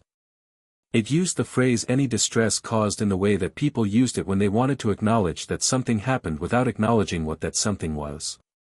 Tony read it once, set it on the counter, and said, that's the least sincere regret I've ever read, and I once received an apology from a Hydra splinter cell. The Auror who stayed, Steve said from the couch, not looking up from the book he was reading. Williamson. He filed a formal complaint from inside the ministry the day after. Hill told me this morning. Went to the Department of Magical Law Enforcement directly, bypassed Umbridge's chain entirely. He's not the only one. McGonagall says 3 others filed separately. So the apology is damage control, Natasha said. She was at the kitchen table cleaning a firearm with the focused, meditative quality she brought to maintenance work, and she said it without looking up because she didn't need to look up. Fudge is terrified of a clean investigation. He should be, Tony said. He put the apology letter in the filing system on the counter, the physical one, the paper one that Pepper had installed because some things needed to exist in a form that couldn't be hacked or denied. Friday, flag this as related to the Umbridge file and cross-reference with the Williamson statement. Done, boss. Harry came back with his tea and sat at the counter and looked at where the letter had been. What happens to her, he asked. Best case for her, she keeps her position after a long review and comes back diminished, Tony said. More likely, she doesn't come back at all. The audit trail on what she authorized that night is airtight, Natasha made sure of that, Williamson's statement made sure of that, and Friday's censor logs made sure of that 3 times over. She authorized an operation that explicitly designated a 7-year-old as acceptable collateral. That's not a thing you walk back from. Harry nodded. Processing. And the ministry itself? Fury's handling it, Tony said. There are negotiations happening, actual formal diplomatic negotiations, which is a sentence that would have made no sense 2 months ago. The existence of the wizarding world is still technically secret from the general public, which is their problem and their priority, so there's leverage there. S.H.I.E.L.D. gets formal liaison status. Some kind of bilateral framework. Chen's been working on the language for a week. He looked at Harry. Which means Fury gets what he wanted, more or less. Access and information. But the terms are ours. Harry looked at his tea. He knew this would happen. Fury knows a lot of things, Tony said. He let it escalate because escalation was the fastest route to a formal framework, Harry said. If the ministry had complied at the hearing, they'd have taken it slow and fought every detail. But after the incursion, he paused. After Umbridge, they needed to settle quickly. And settling quickly means settling on our terms. The kitchen was quiet. Clint, from the couch, he's 7. Almost 8, Harry said. Almost 8. And he just reverse-engineered Fury's entire strategic play. It wasn't that complicated, Harry said. It was a little complicated, Steve said. Harry looked at Steve. Did you know? Steve considered this with the honesty he applied to everything. I suspected. I didn't ask, because Fury doesn't explain his thinking, and I've learned that asking makes him do a long speech about operational security that's less informative than just watching what happens. Harry looked at Tony. Tony drank his coffee. I knew, he said. About 80% of it. Harry nodded. Tell me the other 20 next time. You're 7. Almost 8, Harry said. And I was the operational objective. I should have the full picture. Tony looked at him across the counter, at the clear-eyed, undeflected, completely reasonable face of the boy who had read Friday's files on Voldemort in a single night and come to breakfast the next morning and eaten his cereal and answered Bruce's research questions and not mentioned it until Tony asked directly. The boy who had faced Umbridge on the suit floor with his feet bare and his dragon under his arm and told her, without volume or theater, that he was his own. Fair enough, Tony said. Full picture from here. Deal? Deal, Harry said. They shook on it across the counter, which was not a ceremony Tony had planned and which meant more than Tony was going to annotate out loud. Dumbledore came back on a Wednesday. He came properly this time, through the front door, with notice, with no owls and no ministry officials. Just the tall old man in the blue robes, carrying nothing, who came up in the elevator and found Harry in the workshop because Harry was always in the workshop in the late afternoon, and Tony was there too because Tony was always in the workshop, and the distinction between always and together had quietly collapsed somewhere in the past month without either of them making a formal announcement about it. Dumbledore stood in the workshop doorway and looked at the two of them at the main bench, Harry disassembling a circuit board with the precision driver while Tony ran a holographic analysis of something overhead, and his expression did the thing that Tony had now seen twice, which was the adjustment. The recalibration. The look of someone encountering evidence that things had gone differently than expected and finding the evidence better than the expectation. "Harry," he said. "May I speak with you?" Harry looked up. Looked at Tony. Tony gave him nothing, just held the neutral space of someone who had decided this was Harry's call and meant it. Harry looked back at Dumbledore. "Here's fine," Harry said. "Tony stays." Dumbledore came in. He didn't sit. The workshop wasn't set up for sitting unless you counted the equipment stools, which he looked at and apparently decided were structurally adequate, and sat on one with the dignity of someone who sits on equipment stools all the time and finds nothing remarkable about it. "I want to tell you the rest," he said. He looked at Harry directly. No preamble, no diplomatic architecture. Tony noted this as the quality he'd decided to trust about Dumbledore. When the man chose directness, it was real. "What I told you at the meeting was partial. I told you about the prophecy. I told you about the Horcruxes. I didn't tell you what I believe about the path forward, because I wasn't sure." He paused. "Because I was still thinking in terms of what I have always thought, and you have made me aware, fairly but clearly, that my thinking has not always served you." Harry waited. "The prophecy speaks of a power you have that Voldemort does not," Dumbledore said. "I spent years believing that power was something you would have to develop. A skill. A discipline. Something that could be trained toward." He looked at Harry's hands on the circuit board. At the workshop around him. At Tony, without evasion. "I understand now that I was wrong about the nature of it. It's not something I developed," Harry said. "No. It was always present.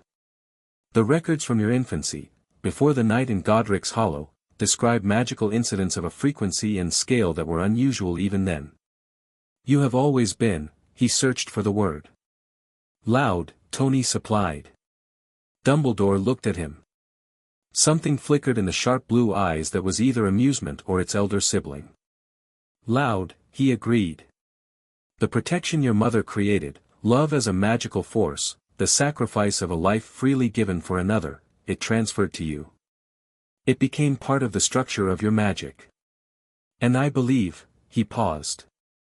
"I believe that is the power the prophecy names. Not love as a sentiment. Love as a mechanism. As something with physical effect." Harry was quiet. "Friday said the energy has a grammar," Tony said. "Bruce said it's encoded. Like it's saying something. You're telling me what it's saying." Dumbledore looked at Tony. "Your Dr. Banner is, I think, the most interesting person I have not yet properly met," he said. "Yes. What Harry's magic encodes, what it carries in its structure, is not random. It carries the specific signature of Lily Potter's sacrifice. It's been there since he was a year old." He looked at Harry. "It is, in the deepest sense, her." The workshop was quiet. Harry had gone still with his hands flat on the bench. Not distressed, doing the thing he did, the enormous internal work that had no surface expression. Processing something through a system that had learned to keep its processes private. After a while, he said, "Is that why she killed Voldemort when she cast it at me? Because she was already in it?" Dumbledore looked at him. "That is, a more sophisticated formulation of the theoretical framework than I have managed in 6 years of study." "Friday pulled the flannel papers," Harry said. "And Bruce left his notes in the lab. I read them." "Of course you did," Tony said. "The answer," Dumbledore said, "is yes. I believe so." He paused. "Harry. I want to ask you something, and I want you to know that whatever your answer is, I will respect it fully. Harry looked at him. Will you let me be part of this? Dumbledore said. Not in the way I have been, not making decisions, not managing the path. Advising. When you want it. On your terms, your timeline. He paused. I failed you in the most fundamental way available to me. I cannot undo that. But I would like the chance to know you. If you'll allow it.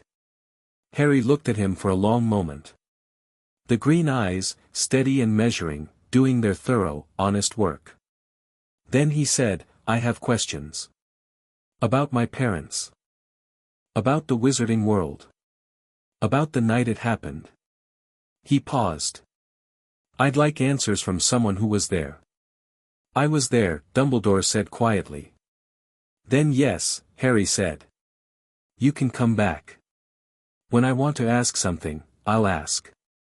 That is, Dumbledore stopped. Thank you, Harry. Don't thank me yet, Harry said. I have a lot of questions. He went back to the circuit board. Tony built a database. For everything he's found out about the wizarding world. I've been adding to it. He glanced up. Your files have some gaps. Dumbledore looked at Tony. Tony raised his coffee cup. The kid says what he means. You'll get used to it. The Tuesday that Harry turned 8, Pepper shut the tower down for the afternoon. This involved negotiation with Fury, rescheduling 2 shield briefings, convincing Clint that whatever he'd planned to do with the archery range could happen any other day, and having a specific, 20-minute conversation with Tony in which she explained, with complete clarity and only mild exasperation, that birthdays were non-negotiable. I know they're non-negotiable, Tony said. You once missed your own birthday because you were in the workshop. That was different. How was it different? I was building something important. Tony. Fine. Fine. What do you need me to do? She needed him to be present and to not make the day into a project, which was the hardest thing she'd ever asked of him and which he managed, roughly, by redirecting his project-making instinct toward the cake, which he and Bruce made from scratch in the kitchen at 6 in the morning with an intensity of focus usually reserved for reactor calibration. The cake was, objectively, structurally ambitious. 3 tiers. Bruce had applied the same exacting precision to the baking that he applied to everything else, and Tony had applied the same zero respect for conventional constraints to the decoration, resulting in something that was simultaneously technically impressive and visually chaotic in a way that was exactly right. Harry came downstairs at 9 and found the common floor occupied by all of them, the whole floor, everyone present, and a banner that Friday had printed because Clint had tried to make one by hand and it had been, in Natasha's precise assessment, anatomically creative as a representation of the letter H. Harry stood in the doorway of the common floor and looked at all of it. The assembled personnel of Avengers Tower looked back at him. McGonagall was there, having arrived the previous evening for reasons she described as curriculum discussion and which were transparently not only curriculum discussion. She was in the armchair by the window with a cup of tea, and she looked at Harry with the expression she'd been developing over the past 3 weeks, the one that was professionally fond in a way she found professionally inconvenient and had clearly decided to simply live with. Molly Weasley was there, which was the surprise. The letter Harry had written back had been the start of a correspondence that had become, over the past month, something warm and frequent and specific, and Pepper had quietly extended an invitation 2 weeks ago and Molly had quietly accepted and was now standing in the kitchen with a covered dish that smelled extraordinary and the expression of a woman who had met a great many children and had specific feelings about this particular one. She'd brought 2 of her sons. Fred and George were 13, identical, and had been in the tower for 12 hours during which they had already determined the structural limitations of the common floor mezzanine, attempted to negotiate Natasha into teaching them surveillance techniques, and decided that Tony Stark was, in their precise and joint assessment, absolutely brilliant, not in the boring grown-up way, in the actual way. Harry looked at Fred and George. They looked at him. There was a half-second of mutual assessment that resolved, with the efficiency of people who share a certain quality of attention, into something that Tony would later describe as instantaneous and slightly alarming. "Happy birthday," George said. "Your building is excellent," Fred said. "We have questions about the fabrication lab," George said. "No," Tony said, from across the room. "We haven't asked yet," Fred said. "The answer to whatever you're going to ask is no," Tony said. Preemptively. As a policy. Fred looked at George. George looked at Fred. Something passed between them that required no words. Harry, watching this, felt something happen in his chest, the specific, warm recognition of people whose internal communication bypassed verbal language because they'd spent enough time together to make it redundant. He had that, now. With Tony. With Steve. With all of them. He looked around the room. The cake on the counter with its 3 structural tiers. McGonagall and her tea. Molly Weasley and her extraordinary covered dish. Clint with the banner that Friday had gently replaced with a better one. Natasha in the corner looking at Fred and George with the expression of someone running an assessment that they hadn't decided the outcome of yet.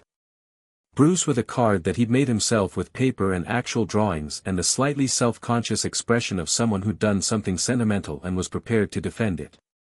Steve by the window with his coffee, watching Harry with the specific, warm steadiness that was Steve's primary mode of loving the people he loved. And Tony, at the kitchen counter, doing something with the cake that probably constituted a final adjustment and was definitely not a casual distance from everything, because Tony Stark was never at a casual distance from anything that mattered to him, regardless of what the body language said. Harry walked into the room. After the cake and Molly's extraordinary dish, which turned out to be a pie of some kind that achieved something beyond pastry into the category of experience, after Fred and George had been redirected from the fabrication lab to the archery range where Clint took one look at them and went slightly pale in a way he'd never gone pale facing actual combat, after McGonagall and Bruce had a conversation about magical theory and physics that went on for 90 minutes and left both of them looking like they'd found something they hadn't known they were looking for, Harry went to the workshop. Tony was already there. He came to the workshop the way other people came home. Harry sat on the bench. Tony was at the holographic display running something quiet, not urgent, the kind of late-day calibration work that hands and minds did when the main business was over. "Good birthday?" Tony asked. "Yes," Harry said. He paused. "Molly Weasley hugged me." "Yeah, she hugs people. It's a commitment." "I didn't," Harry looked at his hands. "I didn't know what to do." For a second. Tony looked at him sideways. "What did you do?" "I hugged her back," Harry said. "It felt," he stopped. Tony waited. "Fine," Harry said. "It felt fine." Tony said nothing. The holographic display ran its quiet calibration. "Tony," Harry said. "Yeah. The Horcrux thing." He said it the way he said everything, straight, no preamble. Bruce's notes say the theoretical framework for removing a Horcrux without destroying the host is incomplete, Tony said. "I know.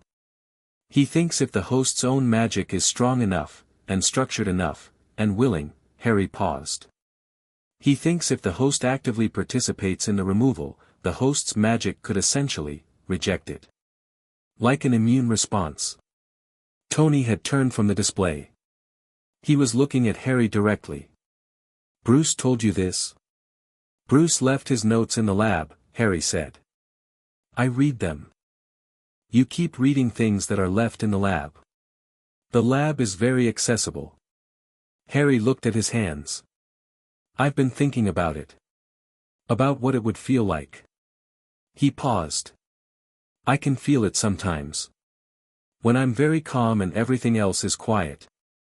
There's something that doesn't, something that's organized differently than the rest. Like a word in a sentence that's in the wrong language." Tony sat down on the stool across from him. The workshop was quiet. The arc reactor did its steady work. "Does it hurt?" Tony asked.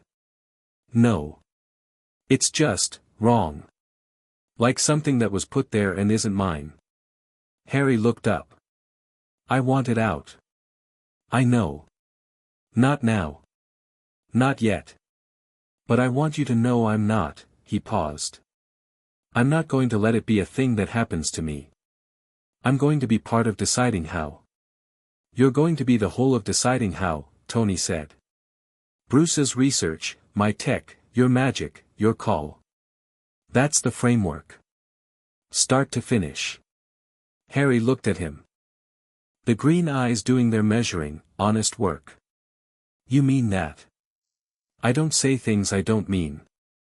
You say things you don't mean fairly regularly, Harry said. When you don't want people to know what you actually mean. But not to me. He paused. Not lately. Tony looked at the ceiling, which was a stark version of you're right, and I'm not going to make a production of acknowledging it. No. Not to you. Harry nodded. Filed it. Okay, he said. He reached into the pocket of his jeans and put something on the bench between them. A letter, folded carefully, not new, the fold lines were worn, the parchment slightly soft at the edges from being handled. The Hogwarts acceptance letter. The first owl. I want to go, Harry said. Not now. In a few years, when I'm 11, when I'm supposed to. I want to go properly. He looked at the letter. I want to learn the magic the way it's meant to be learned, with the wand and the classes and, all of it. He looked at Tony. But I want it to be my choice. Not because it's what I'm supposed to do or because someone decided it was time. Of course, Tony said. And I want to come back here in the summers. And at Christmas. He paused. I want this to still be here. Harry. Tony looked at him. Where exactly do you think we're going? Harry looked at the letter. Nowhere. Nowhere, Tony confirmed. We're not going anywhere. The tower's not going anywhere. You have a room on the 28th floor and a workshop access code that I note you have never once abused, despite clear opportunity, which I find both impressive and mildly suspicious. He paused. This is your home. You don't have to negotiate for it. Harry looked at him for a long moment. Then he said, I used to think, when things were bad, at the Dursleys, I used to think about the owls and the letters and the school. But I thought I was making it up. That it wasn't real. He paused. I never thought about this. About people. He looked at the workshop, the displays, the bench with its tools, the arc reactor's blue light. I didn't know to think about this.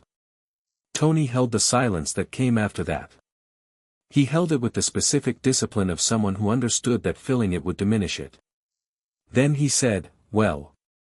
Now you know. Harry picked up the Hogwarts letter and put it back in his pocket.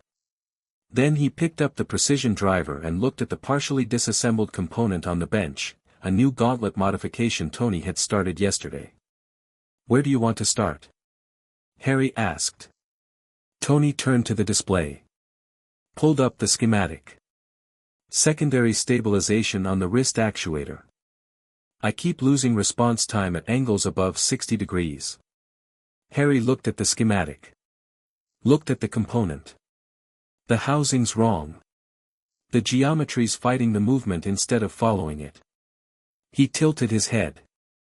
If you curved the interior channel, like this, he drew in the air with his finger and his magic traced the line he meant, a faint luminous arc in the workshop air that hung for 2 seconds before dissolving. He'd been doing this more frequently, using it as naturally as gesturing, the way you might sketch on a napkin. Then the actuator follows the joint instead of resisting it. Tony looked at the arc in the air where it had been. Then at the schematic. Then at Harry. Friday, model that. The display shifted. The model ran.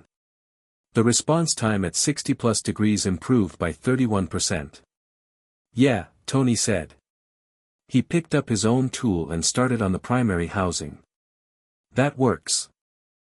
They worked until the light outside went from gold to gray to dark, the workshop doing its comfortable noise of tools and displays and occasional Friday commentary, and New York doing its constant, indifferent, magnificent noise below, and the tower above them with all its people settling into their various evenings. Clint somewhere explaining to Fred and George why certain things were not possible from a physics standpoint, which was untrue, and they all knew it. Steve reading with the lamp on, Natasha running a quiet debrief with the Williamson file, Bruce annotating a paper that was going to break 4 branches of science simultaneously when anyone figured out how to publish it, McGonagall in the guest room writing something in the precise, legible hand of someone who wrote letters because letters mattered, Molly's leftover pie on the counter slowly being investigated by everyone who passed through the kitchen. And in the workshop, Harry Potter, 8 years old today, resident of the 28th floor, reader of everything, fixer of targeting arrays, mover of wrenches, a boy whose magic encoded the specific and ancient grammar of his mother's love, who had slept behind a dumpster in London and woken up in a different world, sat with Tony Stark and built something that worked better than it had before. 6 days later, Harry walked into Fury's office at S.H.I.E.L.D. HQ. He'd asked to go. Tony had arranged it. Fury had said yes with the brevity of someone who'd been expecting this particular request and had decided he had no particular objection. Fury was behind his desk when Harry came in, Maria Hill at his right hand as always, the office doing its severe, institutional, I-run-things geometry.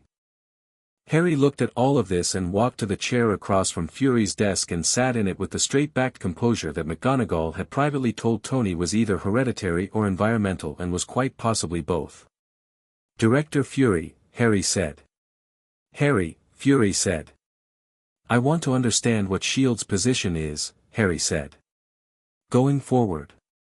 Regarding me. Fury looked at him. The eye. The attention. What makes you think S.H.I.E.L.D. has a position? Because you always have a position, Harry said. And because the bilateral framework with the Ministry designates S.H.I.E.L.D. as the primary non-magical liaison body, which means I'm going to be relevant to your institutional interests for a long time. He paused. I'd rather know what those interests are directly. Fury was quiet for a moment. Hill, at his right hand, had the expression of someone trying not to have an expression. You're an asset, Fury said. Not unkindly. Just directly, because Harry had asked for directness and Fury respected that. The most significant non-technological energy source we've encountered. The most significant intelligence opportunity regarding a civilization we had no knowledge of 3 months ago. And potentially, he paused. Potentially, depending on how Voldemort's situation resolves, a significant factor in a conflict that affects both worlds. An asset, Harry said. Among other things. What other things? Fury looked at him. You're also a kid who was found in a London alley and needed help, he said. Both things are true. I'm not going to pretend one cancels the other. Harry absorbed this. Tony says you're not my enemy. Tony's right. He also says you're not my friend. Fury looked at the desk. Also right. He says you're the kind of person who does the right thing for reasons that aren't always simple, Harry said, and that the right thing and the complicated reasons tend to come out in the same place, which is useful even if it's not comfortable. He paused. He says that's the best thing he can say about anyone who runs an intelligence organization. Fury looked at him for a long moment. That's a more generous assessment of me than I'd make of myself. Tony's generous about the people he trusts, Harry said. He doesn't trust easily. But when he does, he paused. He's thorough about it. Fury said nothing for a moment. Then, what do you want, Harry? From this conversation. From S.H.I.E.L.D. Harry looked at the desk. At Fury. Clear-eyed, direct, unhurried. I want to know that when things happen, with Voldemort, with the Ministry, with whatever comes next, S.H.I.E.L.D. is going to treat me as someone who makes decisions, not someone decisions are made about. He paused. Tony does that. Steve does that. I want to know S.H.I.E.L.D. does that too. Fury was quiet.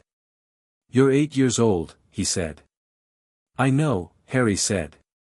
And I have a mother's sacrificial magic encoded in my energy signature. I've rejected a killing curse. I have a Horcrux in my head from the most dangerous dark wizard of the last century, and I've read every file Friday has on magical theory, shield operational history, and Voldemort's known ability set.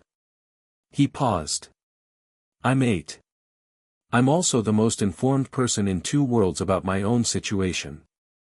I'd like to be treated accordingly. The office was very quiet. Hill made a small sound that was not quite a laugh and was immediately controlled. Fury looked at Harry Potter across the desk with the eye that had seen everything, the full extraordinary inventory of what a man in his position had seen, and said, "You have my word." Harry nodded. "Once."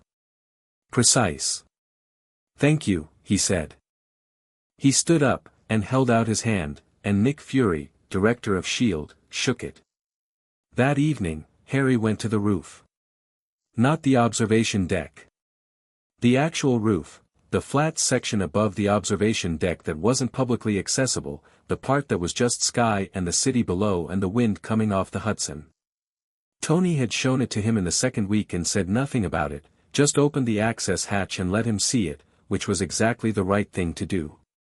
He sat with his feet over the edge on the parapet wall, which was structurally sound and had a safety rail that Tony had installed specifically after showing Harry the roof, which he hadn't mentioned and which Harry had noticed. The city below was its constant, overwhelming, indifferent self. 8 million people with 8 million sets of reasons and histories, doing their various lives in the grid of light that spread to every horizon.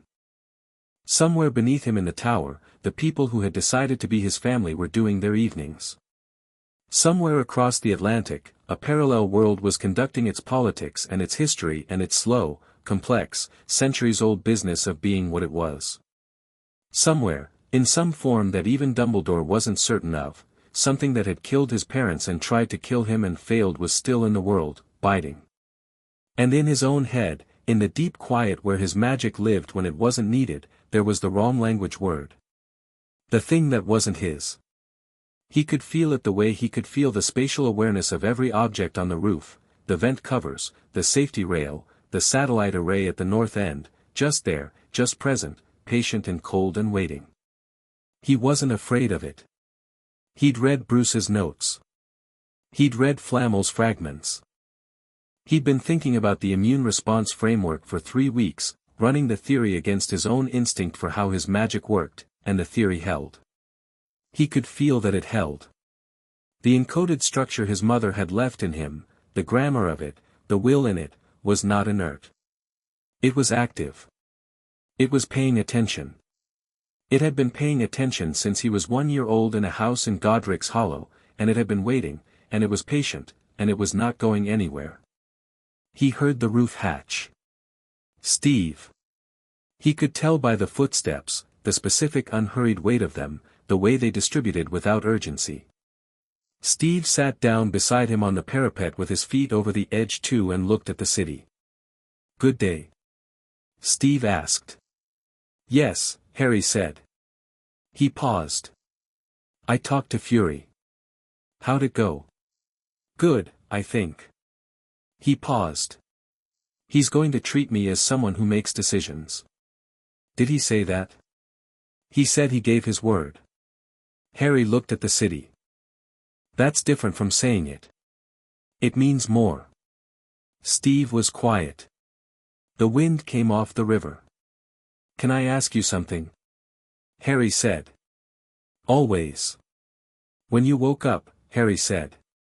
"After the ice. After everything had changed and everyone you knew was," he paused. "How did you figure out who you were? Without the things that told you?"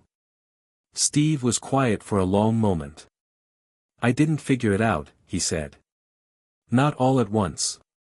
I found people. The people were the thing." He paused. "The things that told you who you are, they're evidence. They're not the source. The source is, it's not where you came from or what happened to you." He looked at Harry. "It's what you decide to do with it." Harry looked at the city. At the grid of light, the Hudson, the dark sky above the light. "I've been deciding," Harry said. I know, Steve said. I decided I'm keeping the name, Harry said. Potter. Harry Potter. I want to keep it. He paused. I want to know who the Potters were and what they were, and I want to carry that. He paused again. But I also, when Tony said I was a Stark. He didn't say it on purpose, it just came out, and, he stopped. And? Steve said. I want to keep that too, Harry said. Steve looked at him. Both things can be true. Both things can be true, Harry agreed. The wind came again. Below, a car horn. Laughter somewhere. The specific, aggregate music of a city being alive. Steve, Harry said. Yeah. Thank you. He said it with the weight of someone who had thought about exactly what they were thanking someone for and was being specific. For crouching down in the alley. So you weren't taller than me. Steve was quiet. You didn't have to do that, Harry said. You're always the tallest person in the room and you could have just, he paused. You came down to where I was. Before I'd done anything to make you. Before you knew anything about me. Steve looked at the city. His jaw moved. That's just, he stopped. That's what you do. Most people don't, Harry said. Steve looked at him. At the 7, 8-year-old, 8 now, with the green eyes and the scar and the dragon probably on the roof somewhere, knowing Harry, and the Hogwarts letter in his pocket and the city below and everything ahead. Most people weren't in the right alley, Steve said. Harry almost smiled. The structure of it, the scaffolding, and then the thing itself, quick and real and completely unguarded for the half-second it lasted before the careful management systems caught up with it. Yeah, Harry said. Lucky. They sat on the roof of Avengers Tower and let the city be the city below them, and the stars tried to exist above the light pollution with the patient persistence of things that had been there longer than the city and would be there longer still, and the world in its two halves turned at its usual rate, and in the workshop 30 floors below, Tony Stark was at his bench with a schematic that had a note on it in Harry's handwriting that said try the curved channel in the margin, and the arc. Reactor did its work, and Friday ran her logs, and the family that had chosen itself went about its evening. The war was not over. The thing in Harry's head was patient. Voldemort was somewhere in the world in some form. The ministry was diminished but not finished, and Umbridge was suspended but not gone, and the prophecy said neither can live while the other survives, which was a sentence with teeth in it, a sentence that bit. But Harry Potter was 8 years old and sitting on a roof with Steve Rogers and was not afraid, and his magic was organized and intentional and encoded with his mother's love and was paying attention, and he had a room on the 28th floor with warm lights and 200 books and a workshop access code, and he had people who came down to where he was before they knew anything about him, and he had decided what he was going to do with all of it. He was going to learn everything. He was going to carry both names. He was going to go to Hogwarts when it was time and come back when it was time and build things in the workshop and beat Steve at chess and let Bruce run his research and let McGonagall send him books and write back to Molly Weasley, who hugged like it was a commitment, and one day he was going to sit across from whatever remained of Voldemort, and the magic his mother left him was going to say, in its ancient and encoded and entirely certain grammar, no. He was going to be completely fine. Not in the small, defensive way that fine sometimes meant. In the large, clear-eyed, full way. The way that had room in it. The way that had people in it. The way that was chosen. He looked at the city one more time. Then he said, I'm hungry. Steve stood up. Molly left pie. I know, Harry said. I could smell it from the roof. They went inside.